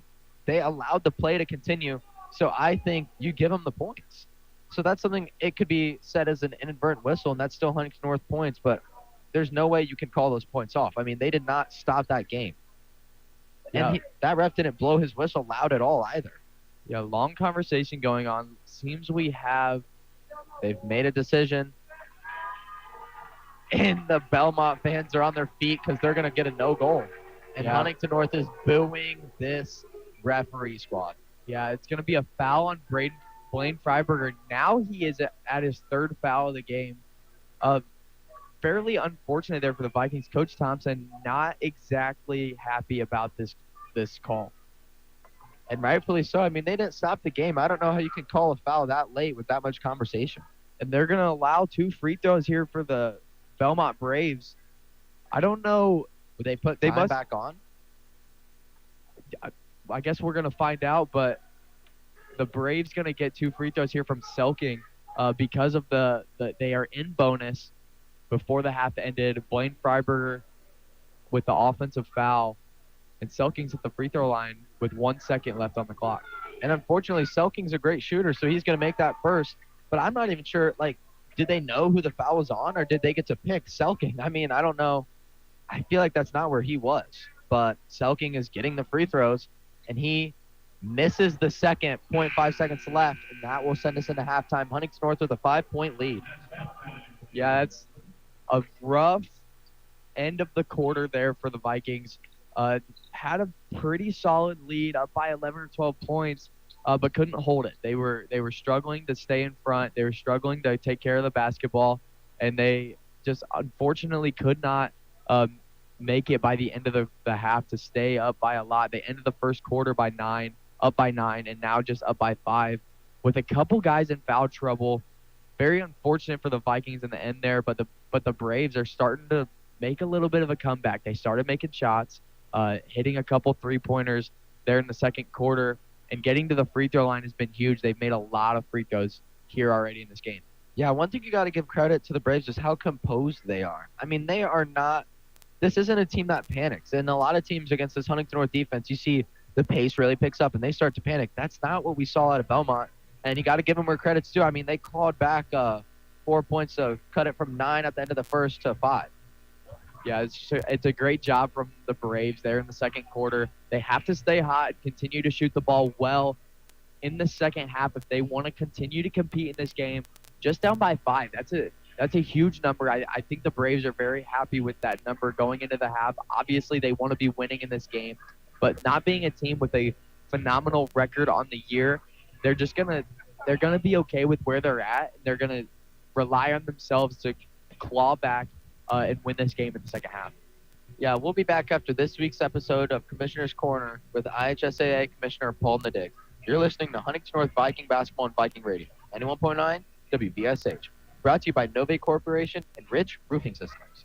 It's time for the Commissioner's Corner, an exclusive weekly conversation about Indiana high school sports with the Commissioner of the IHSAA, Paul Neidig. Now for an up-to-the-minute report about what's happening in the constantly changing world of high school sports, here's Commissioner Paul Neidig. Welcome into the Commissioner's Corner, our weekly conversation with the Commissioner of the IHSAA, Paul Neidig. I'm Brendan King. Paul, great to be with you as always, and we start this episode with maybe a sentence that none of us thought we'd be saying a number of years ago, but the Indiana football Hoosiers are college football playoff national champions. An incredible run in the playoff for the Hoosiers. And, you know, Paul, it connects with what you guys do in high school sports. We'll talk about the Hoosiers roster in just a little bit, but what's your reaction to it all? You got to see the Rose Bowl, of course, and what a team it ended up being for Kurt Signetti. You know, they've talked a little bit about creating the movie, and I think when you really look at what this football team has done in capturing not only Indiana but the country and following those, it's incredible the number of people who have come out and watched the Hoosiers throughout their tournament series. I mean, I can remember going to Memorial Stadium many times, and I could kind of have my pick of seats in the place, and especially the second half. And to watch them grow beyond those days in just 2 short years, I think it allows people to realize that the things that are once thought impossible can be done. And I think that's a tribute to Coach Signetti and the entire President Witten, Athletic Director Dolson. Their dream and their ability to sell this to the Indiana community is just phenomenal. And it should have a story written about it because we've never seen anything like this in the world of college sports, and it goes along with the movie Hoosiers. I saw those things and a lot of things that have been folklore in the Indiana history, and this is just another chapter in the incredible sports story of Indiana. 31 players on that Indiana roster from this state, played high school football in this state. I'm sure many of them on Friday nights were having their names talked about on Indiana Sports Talk and what they did under the lights on Fridays, helping their communities. But, you know, what does that mean for you guys over at the office of the IHSAA that, you know, 31 kids that came through your program in a way are now national champions? Well, I mean, it's exciting for us, and I think kids in Indiana, it's just a tribute to the coaches that we have in the state of Indiana. You know, they're taking these in football, they're taking these student athletes. One, they teach them to be an athlete or a student first, but then they're teaching them with a high level of coaching to be the best athlete they can be, and the skill set training that they get allows a lot of students in Indiana to dream of that next level. And it doesn't happen that way everywhere. But Indiana is blessed with a plethora of incredible coaches that develop students throughout their high school career. And when they have an opportunity to be with that coach in 4 years of their high school, you know, those lessons build upon themselves. And, you know, and that's just a product of what we see. That's Paul Neidig. I'm Brendan King. This is the Commissioner's Corner. Paul, other stuff going on with the IHSAA girls wrestling just wrapped up over at the Coliseum. Whiteland finishing with the top spot in girls wrestling. 2 individual state champions, Crown Point, Hobart, and Columbus East following in the standings. And, of course, boys wrestling coming up as well. So can you just break down the weekend for the girls wrestling state titles and what's coming up for the boys, too?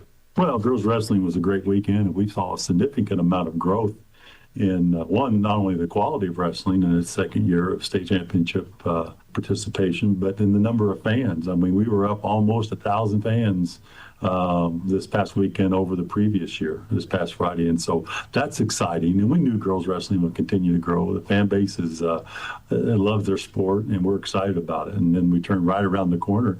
And a week from this Saturday, we kick off with the boys wrestling tournament, and I'm sure it's going to be a tournament to be excited about throughout the entire 4-week march to the state finals. And Paul, less than a minute here. Girls basketball pairing show coming up. Ready to kick off the basketball state tournaments. It's coming.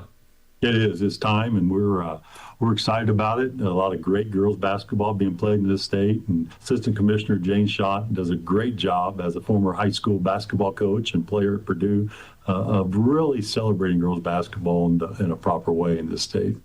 It's the Commissioner's Corner. That's Paul. I'm Brendan. Appreciate the time, Paul. Talk to you next week. We'll talk to you next week, Brendan. Thanks for listening to The Commissioner's Corner with IHSAA Commissioner Paul Neidig, and thank you for your continued support of the high schools in your community. Welcome back, Viking listeners. I'm Ben Roth here with James Linker, and today the Huntington North Vikings are taking the Bellmont Braves. They're coming out of halftime here. Huntington North sitting with 27 points compared to the Braves 22. It's been a pretty battle of a night so far, but Huntington North is struggling to find the bottom of the net on layups. Yeah, if we look at points, though, you look at the Bellmont Braves, Daniel Selking with 13 points of the 22 for the Braves. The next scorer is Cameron Summers with 4 and a couple guys with 2, then a guy with 1. But Selking really taking over that scoring mark. He shot 10 shots already in this game, shooting just 30% from the field. However, he has shot 5 for 6 from the free throw line, which is great as a shooter. But overall for a team, 8 for 10 from the free throw line, just 2 for 8 from 3. And then we look at the Vikings. Leading scorers, we got Dalton Husband at 7, Titus Schultz with 7, Grant Campbell at 6, and Braden Freiberger with 5. Very spread out. There's big difference between the two teams. Selking really being the point of emphasis from the Bellmont Braves. He could end with a 25 to 30 point night by the end of this if he continues to shoot the ball and starts to knock some down. Just 2 for 6 from 3 for him. But the Vikings really struggling from the 3-point line and from the free throw line. Just 1 of 5 from free throw, 2 of 10 from the 3-point. But 2 huge shots when they hit them from deep. Braden Freiberger finally found a groove and knocked one down. But the Vikings just have to continue to make shots and be aggressive, play their own ball, but at the end of the day, make layups. Yeah, I think it's everyone on the court, Huntington North, struggling. I mean, we have seen so many – I don't think I've seen more missed layups in my life in a game. I mean, it's really been a struggle on all cylinders for Huntington North's offense. But on the other side, I mean, Bellmont doesn't look very sharp. They look composed. They look like they know what they're doing. They look experienced. But they don't look like the ball's getting through the net. And like we said, Selking is their best player, but he missed a lot of shots early. He shoots a lot of contested shots. He's very good at creating space, but we just haven't seen many fall through the net. I mean, if you look at it, Selking right now is 2 of 6 from the 3-point line and 1 of 4 from the inside the arc. So, I mean, he's total field goals. He's 3 of 10, so he's missed 7 shots. So he is struggling a little bit, but it's just been hard for him. I mean, it's almost like there's lids on the baskets for both teams. Yeah, that lid comes on and off, doesn't it? There's a lot of times that it'll be it's really this whole game has been scoring runs. Both teams will go on a 7-0, 6-0 run. They've done a great job of putting the ball in the basket in spurts and also playing great defense within that spurt. But then it's like they forget how to play. Both teams. Both teams will go into that huge scoring spurt, but then forget how to do it. At the end of the day, the Vikings being ahead in this game, the Braves had one of their little spurts at the end of the half. But the Vikings, kind of a name of the game right now is some turnovers. The Vikings doing a great job at forcing turnovers. They have 7 steals to the Braves, just 2 steals. And the Vikings with just 6 turnovers, with the Braves having 10 turnovers. 10 turnovers is a number that you want to have at the end of a game, not at the end of the first half. So a big number there for the Braves. If they can clean that up and continue to shoot the ball and make their shots, especially from beyond the arc, they're going to put a big scare into this Viking crowd. Yeah, both teams take the court, and it'll be Huntington North with the basketball coming out of halftime. Huntington North 27, Braves 22. This is Campbell with the ball at the top of the key. 2-3 zone here out of the Bellmont defense. This is Freiberger attacking the high post, and he turns the ball over, costs the mistake, as this is Jack Schultz going the other way. Schultz passed it up to Hackman. Hackman hands it off to Selking. Selking taking another deep 3. Doesn't get it to go, though. I just don't love those shots. I mean, he's just forcing it, it feels like. Yeah, with a guy in his face, he likes to just put it up. He likes to be spontaneous and just put the shot up. He knows he's the best player on this team, and he's going to be allowed to shoot those shots, just not making them right now. And then Campbell with the turnover. So Huntington North, no shots, and they've had 2 possessions. This is Schultz with the ball at the top of the key. Schultz passes it off to Hackman. Hackman in the corner, brings it back up top. He finds Summers in the corner for a 3 out of the center, just short of it. Rebounded by Campbell. That's going to be a jump ball, and it'll stay on this end. Yeah, a little push with the ball there from Baker of Campbell. Campbell didn't like it too much. Nothing really going on there, but the Vikings offense is struggling against the zone from the Bellmont Braves. They've stuck with it all the way through the second quarter to now. Yeah, they pass it into Selking, and it's Blaine Freiberger tips it into the leg of Selking, and that falls off out of bounds. So that's going to be Huntington North basketball. What a crazy athletic play out of the senior forward.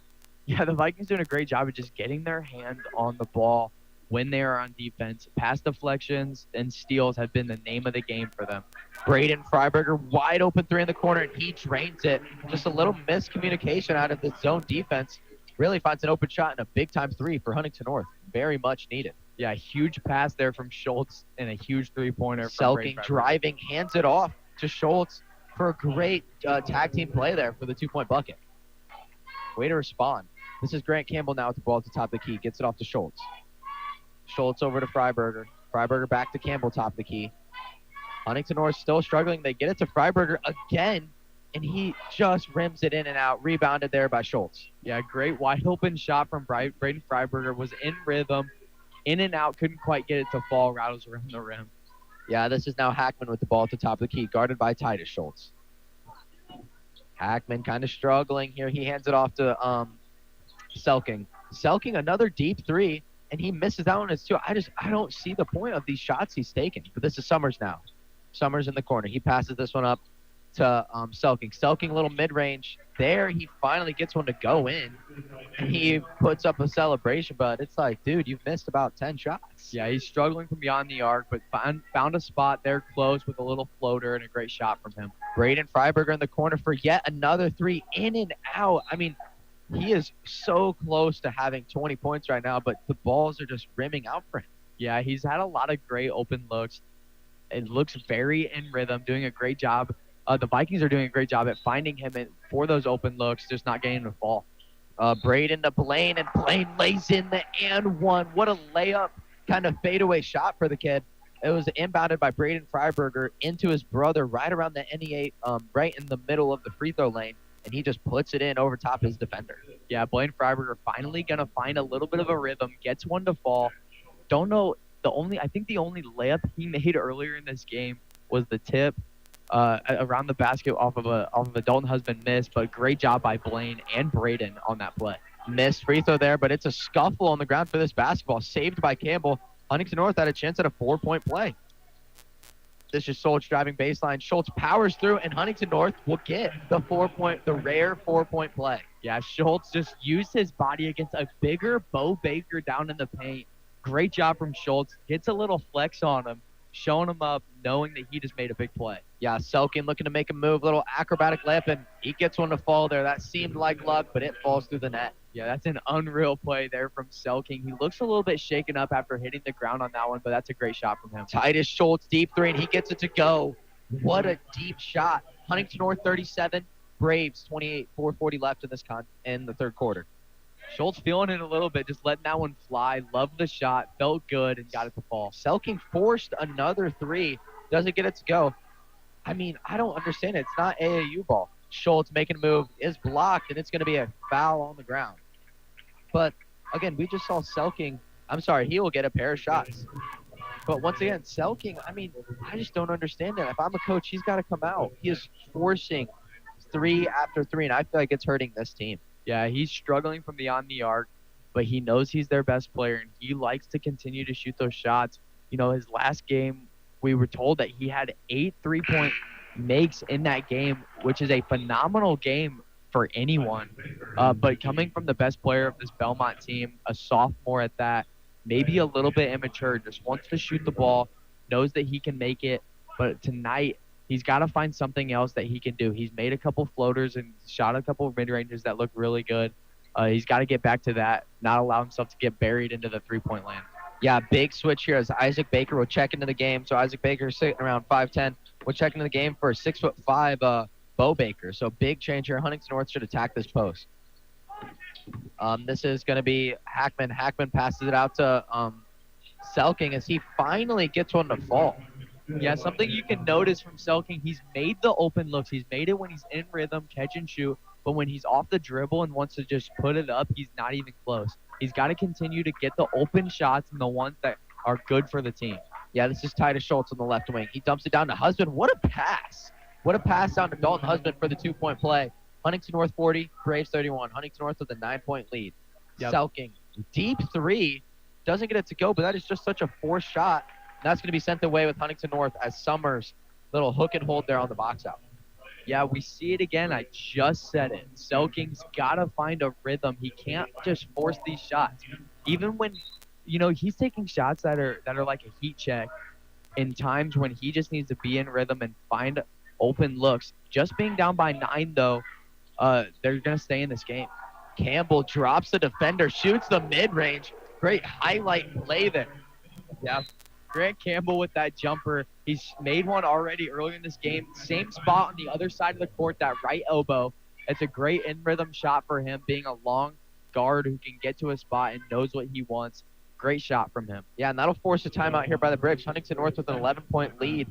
They just got to talk things over, but Huntington North really taking advantage off these 4 shots. Yeah, something I think we need to know is Grant Campbell's efficiency today has been phenomenal. Just a couple turnovers. But if you add it between what we've seen in the second half and the first half, he has 8 points on just one missed shot. He missed a 3-pointer earlier in the game, but a layup that led to an and one. He's made 2 huge elbow jumpers, which is a great shot from him. And he's gotten another layup earlier in this game. But he's been very efficient. He stayed on the floor tonight because of his efficiency, and he's allowed his team to play through their offense, and he's facilitating that well. Just a great job from him already in this game.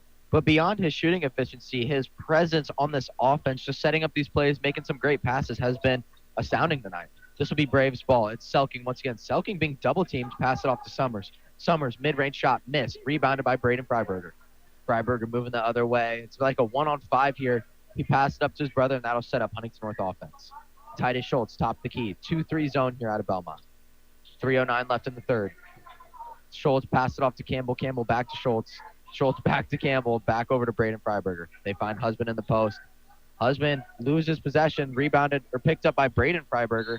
Now it's Campbell, and that's going to be a foul, I believe, on Blaine. Looks like another screen foul from the Vikings, just struggling to stay in front of their guys without having to move their feet too much. That's Blaine's 4th foul. He's going to come out of the game for Brody Bolin.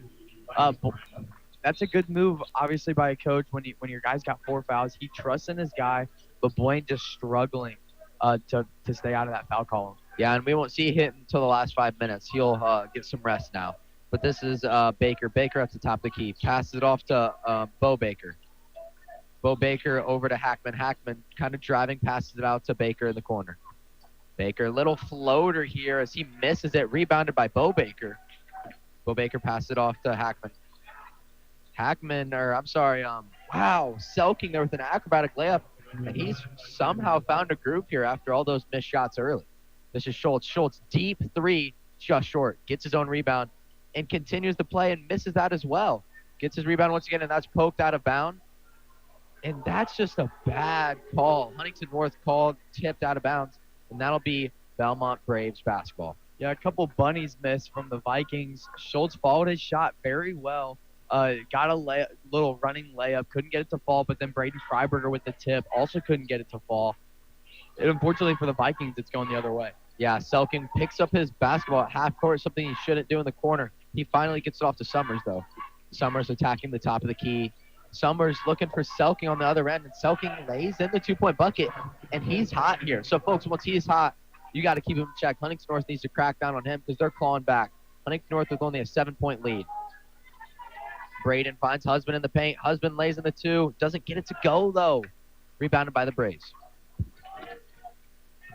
This is Summers with the ball at the top of the key, guarded by Husband. Summers loses it, but it's picked up by Isaac Baker. Isaac Baker between the legs. It's up at the top of the key. He's driving. Passes it off to Summers. Summers a deep three. And wow, that was water. Yeah, this game has turned into a 4-point game. The Bellmont Braves finally playing a little bit of offensive ball and not just shooting it randomly. Doing a great job for their guys. Almost a turn over there by Huntington North guard Titus Schultz. And a little bit of fire here by Braden Fryerberger. He's just trying to hype up his team, but Huntington North has to figure something out. Yeah, the Vikings struggling against this 2-3 zone, not able to get anything to fall. A lot of their shots are contested with two guys within the radius of the shooter. Rare turnover there by Dalton Husband, and that is picked up by the Braves. 54 seconds left in this third. And this is Jack Schultz, deep three, off the hands. Actually, Selking gets it at the last second, and that's going to be a timeout by the Braves to save their possession. Yeah, the Vikings struggling here late in this third quarter. They were doing a great job at getting ahead, actually. They were back up by 9 again earlier in this quarter, but now down by 4, or up by 4, excuse me. But they just haven't been able to find good shots. They're getting contested layups. At the end of the day, it's a layup, but they're not making them. They haven't made them all night. They're struggling, especially with guys in their face. They made a lot of threes off and on in this third quarter, but just unfortunately, they're turning the ball over. They're not making their bunny shots, and the Bellmont Braves able to get a lot of penetration in the paint late in this third quarter. We talked about earlier, Selking was forcing a lot of threes, but now when he gets open looks and he gets in deep into the paint, he does a great job at making shots. That's what he's been needing to do. When you're not hot from the three-point line, you have to be able to find a way to score in other ways. Yeah, and Huntington North just not being aggressive today. It's this 2 p.m. game that's throwing them off, and we've seen that in the past. But the Braves really struggling to get the ball in. They finally get it into Selking. Selking looking to make a move, just chucks it up, and that's going to be a foul call. I mean, he's just out of control. I mean, he's just flying everywhere. I don't know how you call that.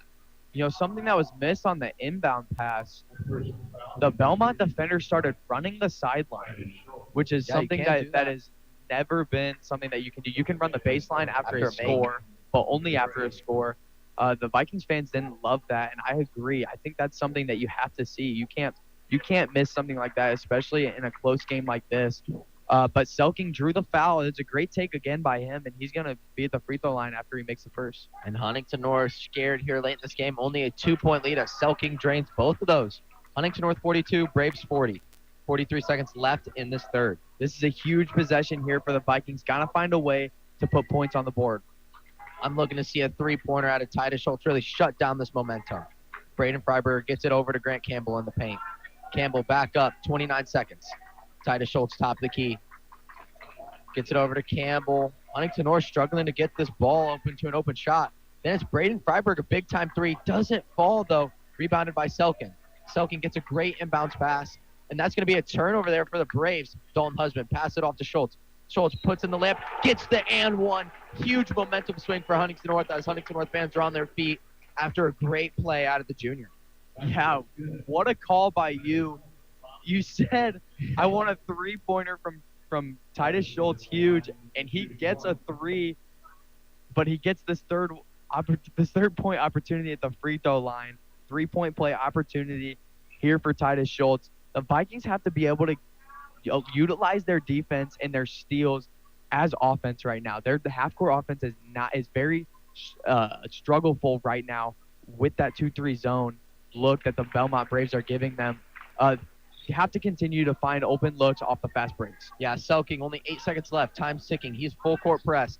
Selking looking to make a move. He passes it off to Boo Baker, and he doesn't get it to go, and that's off the hands of Hackman. And that will send us into the fourth quarter. Huntington North, 5-point lead. They only really have led in the first quarter, like based off quarter to quarter. They were up 9 points in the first quarter, and then it's just slowly dwindled from there. So then Huntington North was down by 4 and are even here late in this quarter. But Huntington North really just not a lot of fire. Yeah, they have to continue to play good defense. They're struggling defensively. They're allowing Bellmont to actually play faster than them, which is something you don't see another team against the Vikings that just doesn't happen very much. The Vikings are always the quicker team for the most part, and they allow themselves to be aggressive. They allow themselves to attack the basket, and they just haven't been able to do that. This zone that the Bellmont Braves have been playing, they played it all the way through the second quarter to now. A great job from them defensively, and they haven't been turning the ball over a lot in the third quarter. The Vikings have strived in this game off of turnovers and fast breaks. And I think the Vikings, if they want to keep this lead and they want to win this game late, they have to get fast breaks and they have to capitalize off of those fast breaks. Yeah, it's just been a struggle for Huntington North. I mean, it just isn't their full potential. A lot of missed shots. We seem slow. We don't seem awake because it just is a weird game time for Huntington North. So I touched on earlier, we needed that fire. Like, Huntington North needs that extra energy, and we just haven't seen much of it tonight, but we're good enough to stay 5 points ahead of Bellmont. This is Campbell. Campbell finds Schultz in the corner. Gets it down to Blaine Freiberg, but he loses it as he is defended by lots of people. He gets it up to Schultz, though, and Huntington North will set this up. Braden Freiberger shot fakes, drives baseline, pass it out to Campbell. Campbell almost finds Freiberger, and that's going to be sent the other way. Yeah, tough pass to catch from Campbell to Freiberger. A very hard pass. Had a defender on him. Looked a lot like a receiver DB action there. But Freiberger just not able to get his hands on it, and it's out of bounds. I just think that was too risky of a pass. Huntington North really needed to have an easy 2-point bucket, no matter how much time they shoot. Almost a steal there by Braden Freiberger off Selking. Selking, great block there by Braden Freiberger. Selking tried to do a little jelly layup and was absolutely swatted there by Braden Freiberger. Yeah, Selking's had a lot of those opportunities from the third quarter to now of those jelly layups, those contested layups, and Braden Freiberger did not allow it to happen on him. Selking gets the inbound pass here at the top of the key, guarded by Blaine Freiberger. Selking shoots it from the logo. I mean, he just made that. That was a volleyball line shot. I can't believe he made that. That's a huge shot from Selking, one that he has not made yet today. Finally gets one to fall. That hurts for the Vikings. Wow. That sends it to a 2-point game, but that was from the H almost. I mean, I can't believe he even shot that basketball. Wow, what an acrobatic play as Blaine Freiberger gets finally a layup to fall through the hoop. Yeah, that's a great play from Dalton Husband. Just knew what he wanted, saw Blaine wide open, and got the ball to him. Selking draws the blocking foul, and is that an and one, or did he make the layup? Missed the layup, but he'll have 2 free throws. But it looked like Freiberger was set. And that's going to be Blaine Freiberger's fifth foul. He's going to foul out of this ball game. Tried to take the charge. I thought it was a very close play. The ref ruling the blocking foul. Again, it is very hard to get charges as a defender when you're moving that quickly. You have to get your feet set so fast, allow your body to stop all at once, and it's just hard to do. Selking makes the first free throw, and that's going to bring it to a 3-point game. It's been very interesting to watch Selking in this game. I mean, he was so cold early, and he has just turned up in this last quarter and a half. And it has just been surprising what he's been able to do and sway this game. You know, Huntington North now with a 2-point lead. Braves are at 45, Huntington North 47, 6:45 left in this game. And so Selking just on a roll, and it's just unbelievable how it just switched here late in this game. But this is a 2-3 zone. Huntington North, as Aaron Grogg will check into this game. Grogg passed it off to Bolin. 2 sophomores in here for Huntington North as they find Campbell on the opposite side. Campbell driving baseline, needs to get out of this pickle. He gets it off to Brody Bolin, who passes up to Grogg at the top of the key. Grogg finds Husband to Schultz. Schultz driving baseline. Little midi, doesn't get it to fall. That is rebounded by Schultz. You know, I like that shot from Schultz. He's got to get that one to fall, though. That's an easy shot for him. Wide open baseline jumper from such a great shooter. He's got to get that one to go down. Yeah, this is Isaac Baker with the ball. Baker passes it to his brother, Easton. Baker with the ball at the top of the key. Baker hands it off to Selking. Let's see what he shoots now. Selking passes it off to Baker in the corner, and he almost loses it out of bounds. He gets it to his brother, and it's Baker to Baker again in the corner for the 3. Doesn't get it to fall. Almost rebounded. It was actually almost saved there by Easton Baker, but he couldn't quite get a hold of it, and that'll be Huntington North basketball as Campbell will now check out of the game for Braden Freiberger. Yeah, that was a smart play by Campbell off that rebound. The ball traveling out of bounds, knew that he probably couldn't get the ball without falling out of bounds himself, allows it to go, and it's going to be Vikings ball. Yeah, Huntington North with an opportunity. They need big points here. Brody Bolin with the ball in the wing. They find Husband in the center of the paint. Husband gets the foul call, and they're saying he was in a shooting motion, so we'll get free throws here.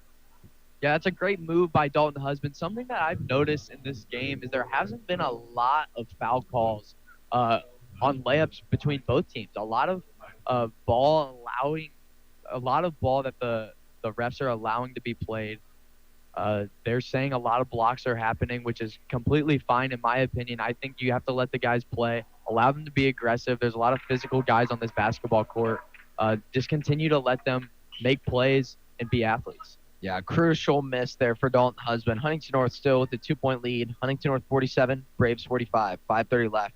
As Husband has an opportunity to extend it to 3, and he does. As Campbell will check back into the game for Titus Schultz. So Titus Schultz will get a rest.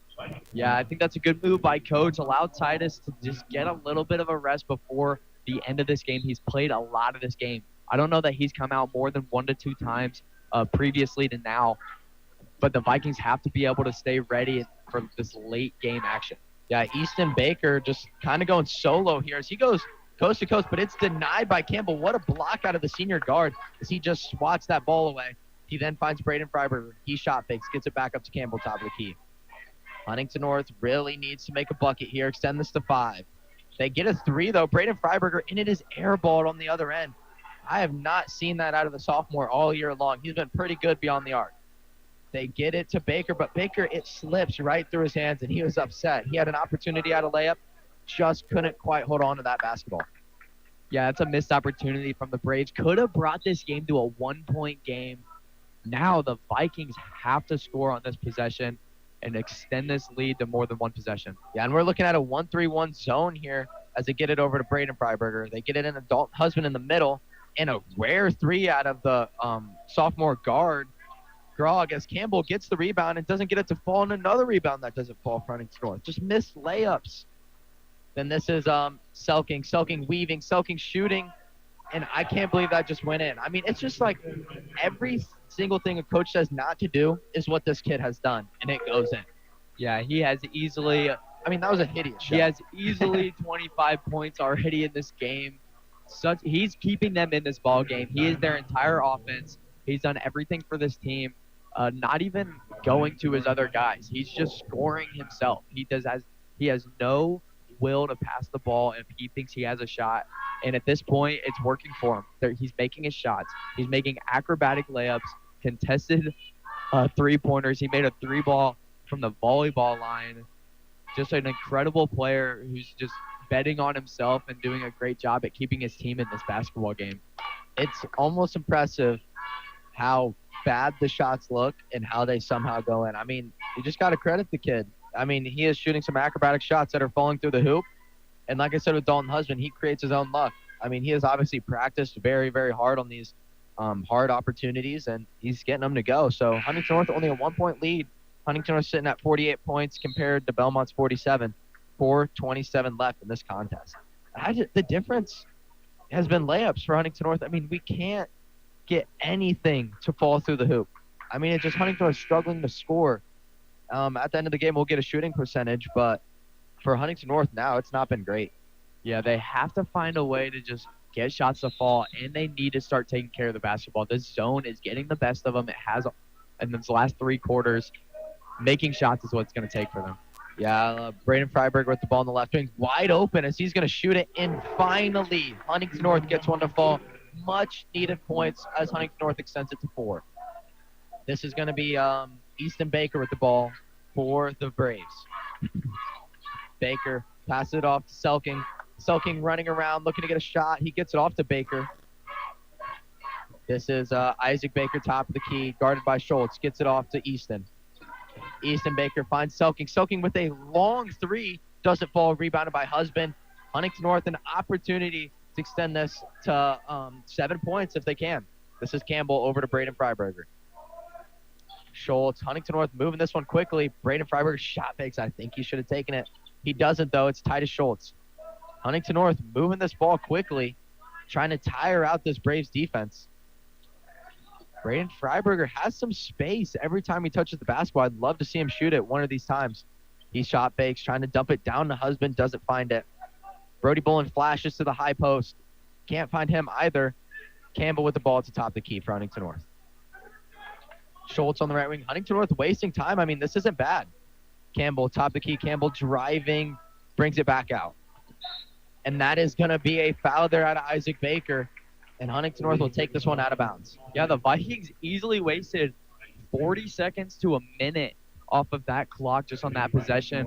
Being patient, allowing the Bellmont defense to just run back and forth. They're giving them those easy passes around the top of the arc, so they might as well just keep passing it, especially being up by 4 points. Yeah, Campbell passed it over to Braden. Braden trying to get between traffic, and he draws another foul. So much-needed fouls are put up on the board for Huntington North as they're getting closer to the bonus. Yeah, just the first foul there for Easton Baker, the freshman guard. He's done a phenomenal job in this game. He's been very composed with the ball in his hand. A great ball handler and player. Brody Bolin finds Braden Freiberg on the corner. He spots up, shoots it, doesn't fall. Rebounded by Husband, though. Husband looking to pass it out to Schultz. Schultz finds Campbell at the top of the key. Huntington North, I mean, they've had the ball in their hands for 3 minutes almost. They find Schultz in the corner. He spots up, shoots it, doesn't fall. Rebounded by Huntington North. I mean, the offensive rebounds here have been crazy for the Vikings. Yeah, zones will do that to you. That backside spot on the after shots are always tough to rebound if you're the defense. And there's a turnover by a senior center, Dalton Husband. This will be sent the other way with the Braves. Huntington North had plenty of opportunity, just couldn't get anything to fall. And that is going to be Huntington North basketball. What defense out of the sophomore center, Brody Bolin, as he plays stellar defense on Isaac Baker and touches the ball off of Baker's leg. Huntington North basketball. And again, in the hands of Huntington North, 2:16 left in this contest. Huntington North 51, Braves 47. Huntington North, once again, just wasting this clock as Campbell draws the foul. Did he even touch him? I mean, he kind of sold it a little bit. Yeah, Campbell knew he was coming, allowed the contact to happen, and just took the foul. Now Coach Thompson wanting a timeout. He just wants to talk over with his guys. I think that he knows his guys are doing a great job at just moving the ball around, but I think he wants better shots than the threes that they are taking. At this point in the game, yes, a three would be huge. It would put them up by 7 points, and that's tough to come back in with just 2 minutes left in this ball game. However, I think Coach wants the team to continue to pass the ball around. They've wasted 2 minutes off this clock already without the score changing, and that he just wants them to be able to continue to move the ball, but not make bad passes, not make bad decisions, and not take bad shots. Something I wouldn't be surprised if Thompson might say if they stay in this 2-3 zone, just move the ball up around the arc and waste that clock. I mean, we're in the lead. We're in the driver's seat, 4 points. If we knocked off 3 minutes earlier, why couldn't we knock off 2 more? And so if they foul at all, Huntington North gets sent to the line and they have to take free throws. And so I think I wouldn't be surprised if we took a page out of Coach Teagle's book and just hold this basketball. Huntington North will inbound this ball. It looks like it's the 2-3 zone. They get it to Freiberger. Freiberger over to Campbell. Huntington North moving this ball quickly. Like I said, just wasting clock. But this is an aggressive defense. They get it to Brody Bolin. Bolin to Schultz. Schultz is in the paint. And what a block by Summers. Yeah, that's a great play. Kept his arm straight up, gets the block up top. Schultz had a great take, but that's phenomenal defense there from Summers. Yeah, Isaac Baker with the ball in the left wing. He brings it up to center court. Great defense by Dalton Husband, but then it falls in the hands of Selking. We're looking to see some sort of shot. Campbell. Selking actually passes away to Baker in the corner. Baker brings it back up top. He's moving around, finds his brother in the corner. Baker brings it up to the top of the key again, gets it to Selking. Great defense here. Campbell on Selking. Great pressure. Selking gets on Schultz now. Selking versus Schultz. Selking driving, gets it down to Jack Schultz. And they find Baker in the corner. And, I mean, he made that three-point shot. That's a great shot. That's huge. Huge shot from a freshman guard who's played a lot of this game coming off the bench. Now just a 1 point game from the Vikings. However, there's only 1 minute left in this ball game. And they're picking up their defense. And they called that foul, so Huntington North will be sent to the line. Yeah, that's unfortunately for the Braves. They wasted a lot of time during that possession, but a 3-point basket is going to be huge for them, allowing them to just be down by 1 point. Even making these 2 free throws from Braden Freiberger will only put them up still by just 1 possession. Yeah, but it cuts away the lead. So if he makes both of them, that cuts the lead. They can't gain a lead, but he misses the first. So if he makes the second one, the Braves will have an opportunity, almost the first all game, to go up. and he makes this one. Huntington North 2-point lead. Look out for a Selking 3-point shot. I think that's what we're going to see here. Selking doing it all himself, weaving between traffic. He finds Baker in the corner. Baker guarded by Husband. He's weaving in between traffic. He gets it down to Jack Schultz. Schultz out to Baker. Baker to his brother. And that's going to be a little touch foul there by Titus Schultz. But luckily, Huntington North has fouls to give, and that'll be underneath the basket. 44.4 left in the fourth. Huntington North with a 2-point lead. Yeah, that foul on Schultz there, just a little off balance from him. Got a little too aggressive. He knew it was a foul. Just moved on with it, but not a big hurt for the Vikings. Yeah, Summers with the ball now, guarded by Husband. Summers looking to attack. He grabs that left side. Can't find anything. He's looking to get it to Selking. And that is going to be a timeout by the Braves, 33 seconds, as they were struggling to find an open man. Yeah, that's a good timeout there from the Bellmont Braves coach, Peyton Selking. Did a great job at getting his team just down by one possession. 2 points is all that it is for the Vikings lead. 33 seconds left. You might look for Bellmont to take this last shot. They might see if they can get an opportunity early, but if they can't, I could see them waiting for the last shot. Put the pressure back on the Vikings late in this fourth quarter. And I think they're going to go for the 3-point. I think Belmont's looking to strike. They can't be. They're 0-3 in NE8 play, and they have to get a win. So I'm looking to see a screen for a Selking 3-point shot because he has made some deep ones here in this game. So I think, just like you said, they're going to waste a little bit of clock. They're going to find a screen for Selking. He's going to spot up, shoot that basketball. But they still have 33 seconds left on the clock to deal with. So even if they take a quick shot, Huntington North has an opportunity to respond. But this Huntington North defense, they have to pick it up here late in this game and really find keep it under control, I guess. Yeah, I think a 3-pointer is probably your best move here if you're Bellmont Braves. If you get a 3, even if you shoot it with like 10 seconds left, you give your team an opportunity to get an offensive rebound and put it back up.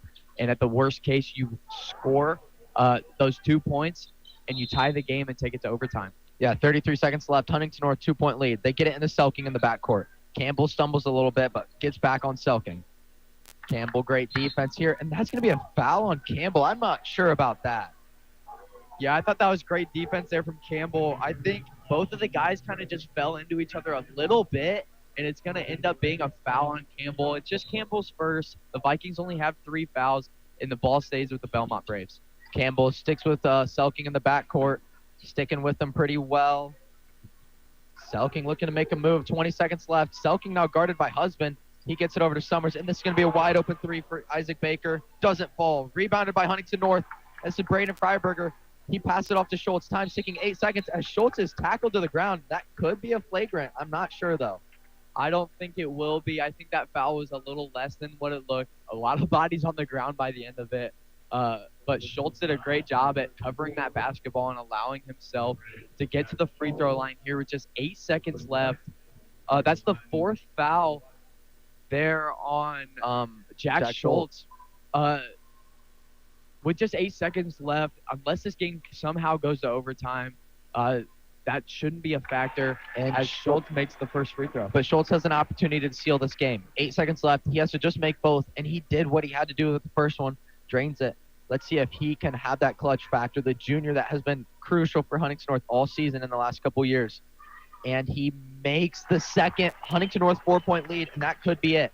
Just no and ones. They're just getting it to Selking. Selking just weaving, takes a logo shot, doesn't fall, rebounded by Huntington North, and that's going to be a foul. And that will do it, folks. Huntington North, with only 0.2 left, has free throws on the other end. And with a nail biter coming down to the wire, kind of giving me, my heart was beating here late, and then, leading the whole game. They made it close, but Huntington North coming away with an NE8 win. Yeah, even though this Bellmont team does not necessarily look great on paper, they haven't had a great season, just 5-8 overall, 0-3 in the conference, as we've talked about. They are, when you play in these NE8 games, these conference games, it is always tough, no matter who you play, to come out with a win. They're always going to be a little lower scoring. They're always going to be back and forth, no matter who it is, because of the rivalries just within the conference. And there it is, folks. Huntington North will drain both of those free throws. That was Braden Freiberger as he seals the basketball game. Huntington North 56, Bellmont Braves 50. Huntington North extends their record to 11-4. So just a great record here in the NEA, 4-0 in conference play.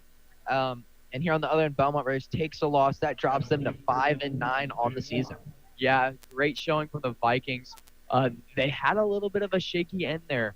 Something you don't love to see from a basketball team who has been so good, playing against a team that is not supposed to be that good. Not giving up in the end, though. They did a great job. Coach Thompson had to take that timeout with just 40 seconds left, to talk with his team, allow them to get a little bit of a mental reset, know that they've practiced these situations. Coach Thompson has talked about it before. They get into practice late in their practices, and they simulate these types of games. They simulate 7-point and less games with just a minute left in the game, and they get after it, and they do a great job at allowing themselves to play in these games and know that they've practiced for it. Coach Thompson did a great job at keeping his team composed and ready to go. You know, Huntington North was not on their A game tonight. I think they really did struggle on all levels of the basketball floor.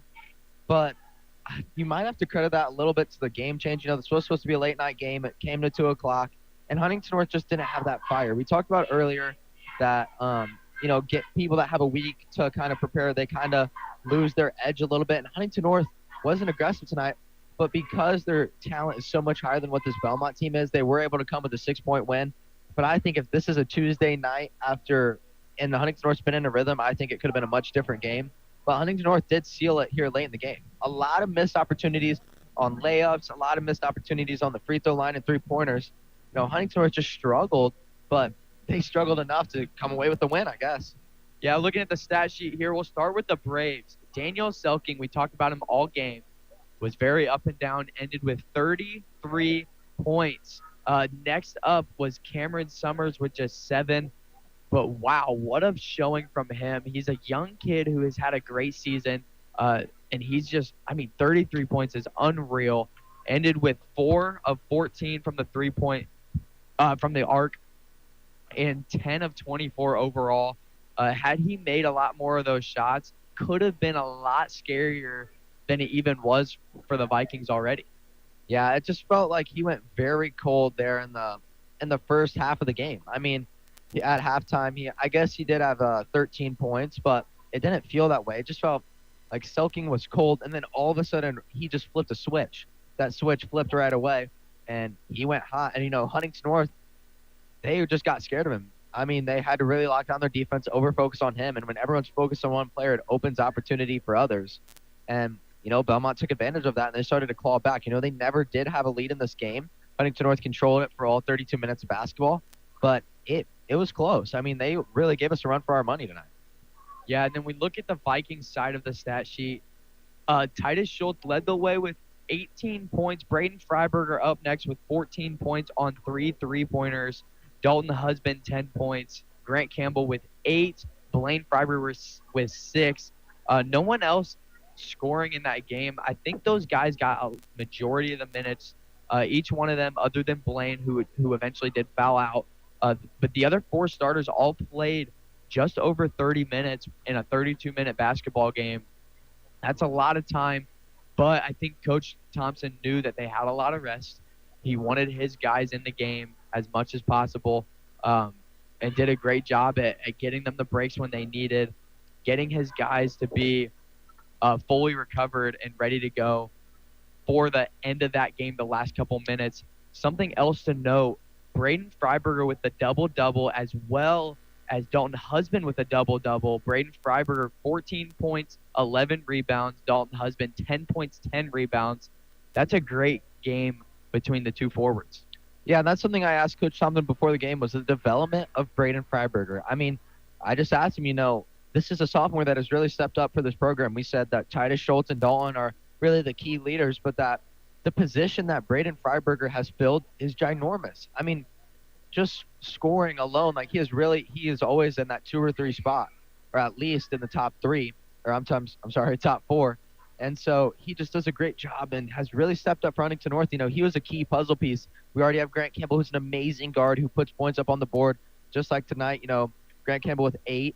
4 of 5 from the field, so his efficiency was huge. Then we already have our 2 bigs down below, and then we have Titus Schultz. And then Braden Freiberger was just that missing puzzle piece, and it was so beneficial to see him throughout the season. And Coach Thompson really touched on how he has developed as a player. I think something that is huge with this Vikings team is they only had 1 steal in the second half, which is extremely out of character. Having 7 in the first half, ending with just 8, is a huge number that you don't see a lot from the Vikings. They do a great job at getting that ball on their side of the court, getting fast break points, and I think that's why they struggled to score in the second half, especially late, is they could not get the ball in rhythm and allow themselves to get those fast break points, or let alone the opportunities to score those points. With just 1 steal, it doesn't happen very much. But they did, one thing that they did do outside of those steals was they got a lot of pass deflections that then led to turnovers. You don't see it as a steal on the stat sheet, but they did a phenomenal job at poking that ball out, getting it out of bounds, and getting it on their side of the floor. Yeah, in Huntington North, I wouldn't be surprised if in this post-game interview, Thompson is a little upset. This was not Huntington North basketball, and he really feels sometimes Huntington North doesn't give it their all. And so I just think Huntington North wasn't awake as they should have been. Huntington North struggled on the offensive side of the board. And so that's something, as we don't score a lot of points. We're so good defensively. But, it just felt like a grind tonight. Huntington North really struggled in the layups. Blaine Freiberger had quite a few missed layups early, right off the tip. We won the tip. He went coast to coast and just missed a layup.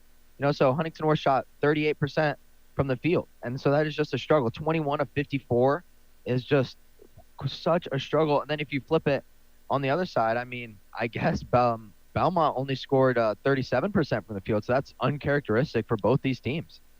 Yeah, it really plays a factor when you can't make the easy ones. The layups, the free throws, you have to be able to knock those down to make this game a lot easier of a victory. The Vikings really, I think, could have handled business pretty easily tonight had they made those shots early in the game. This game could have been a 15 to 20 point game at the end of that first half, and then at that point it's just about unreachable. But they allowed Bellmont to stay in the game by not making their shots, and that forces them to play in a close game, only winning by 6. But really that game, that's a 2-point game at the end of the day, and the Vikings fortunately are able to come out with a win. Yeah, we have an opportunity to have a post-game interview with Coach Thompson. So, Coach, what do you think went well for the Vikings tonight and what didn't go well? Well, like we talked, I think we were ready to play from a standpoint of a lot of energy, moving up down the floor, and then missed a bunch of layups, but we were able to get a decent-sized lead. I think we got up 12 at one point. And then learning factor, we rested, and Bellmont is well coached, and they play hard and they do great things, and they will punish you for it. And we relax, and it's hard to get out of our funk after missing some shots, missing some free throws, and relaxing. They punished us for it, and I'm glad we were able to kind of get out of it and hang on for the win. Yeah, and Huntington North stayed very composed. Huntington North did a great job not freaking out. And, we were in total control of the game, never had a deficit. We were leading the entire time. Can you touch on what it takes to really stay in the driver's seat and not lose your composure? Well, you gotta learn, and we're starting to be in this position now where we're coming into the game, you're expected to win against quality opponents. And if things aren't going right, you stick together and you stick with the plan and try and get it the best that you can.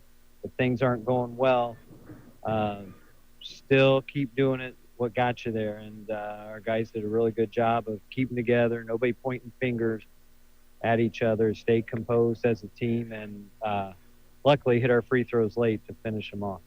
Yeah, and looking ahead at our next game, Huntington North will be at Southside. Can you kind of touch on their basketball program?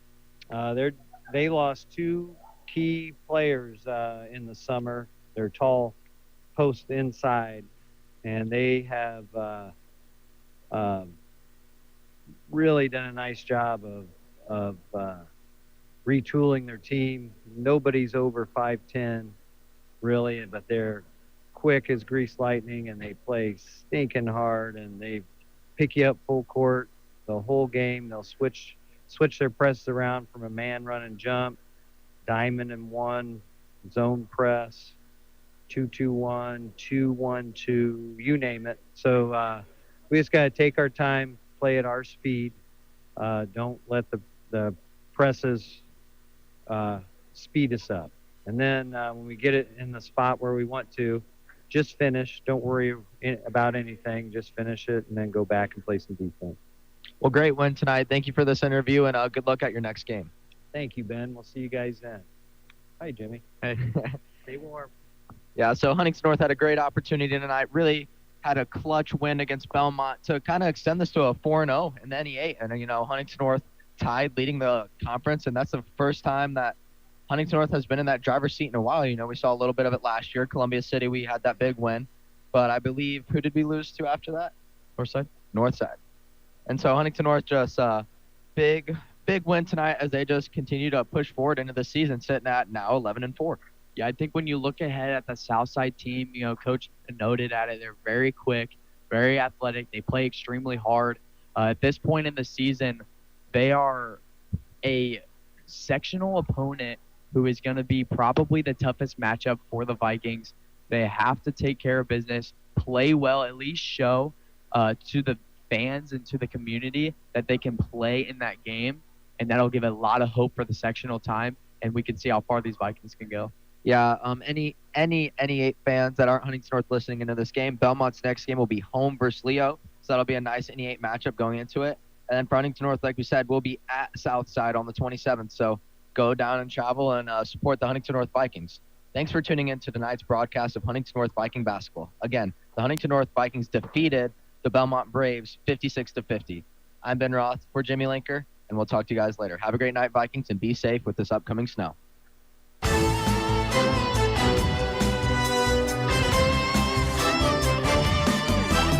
Thank you for tuning in to tonight's broadcast of Huntington North Vikings basketball on Viking Radio 91.9 WVSH.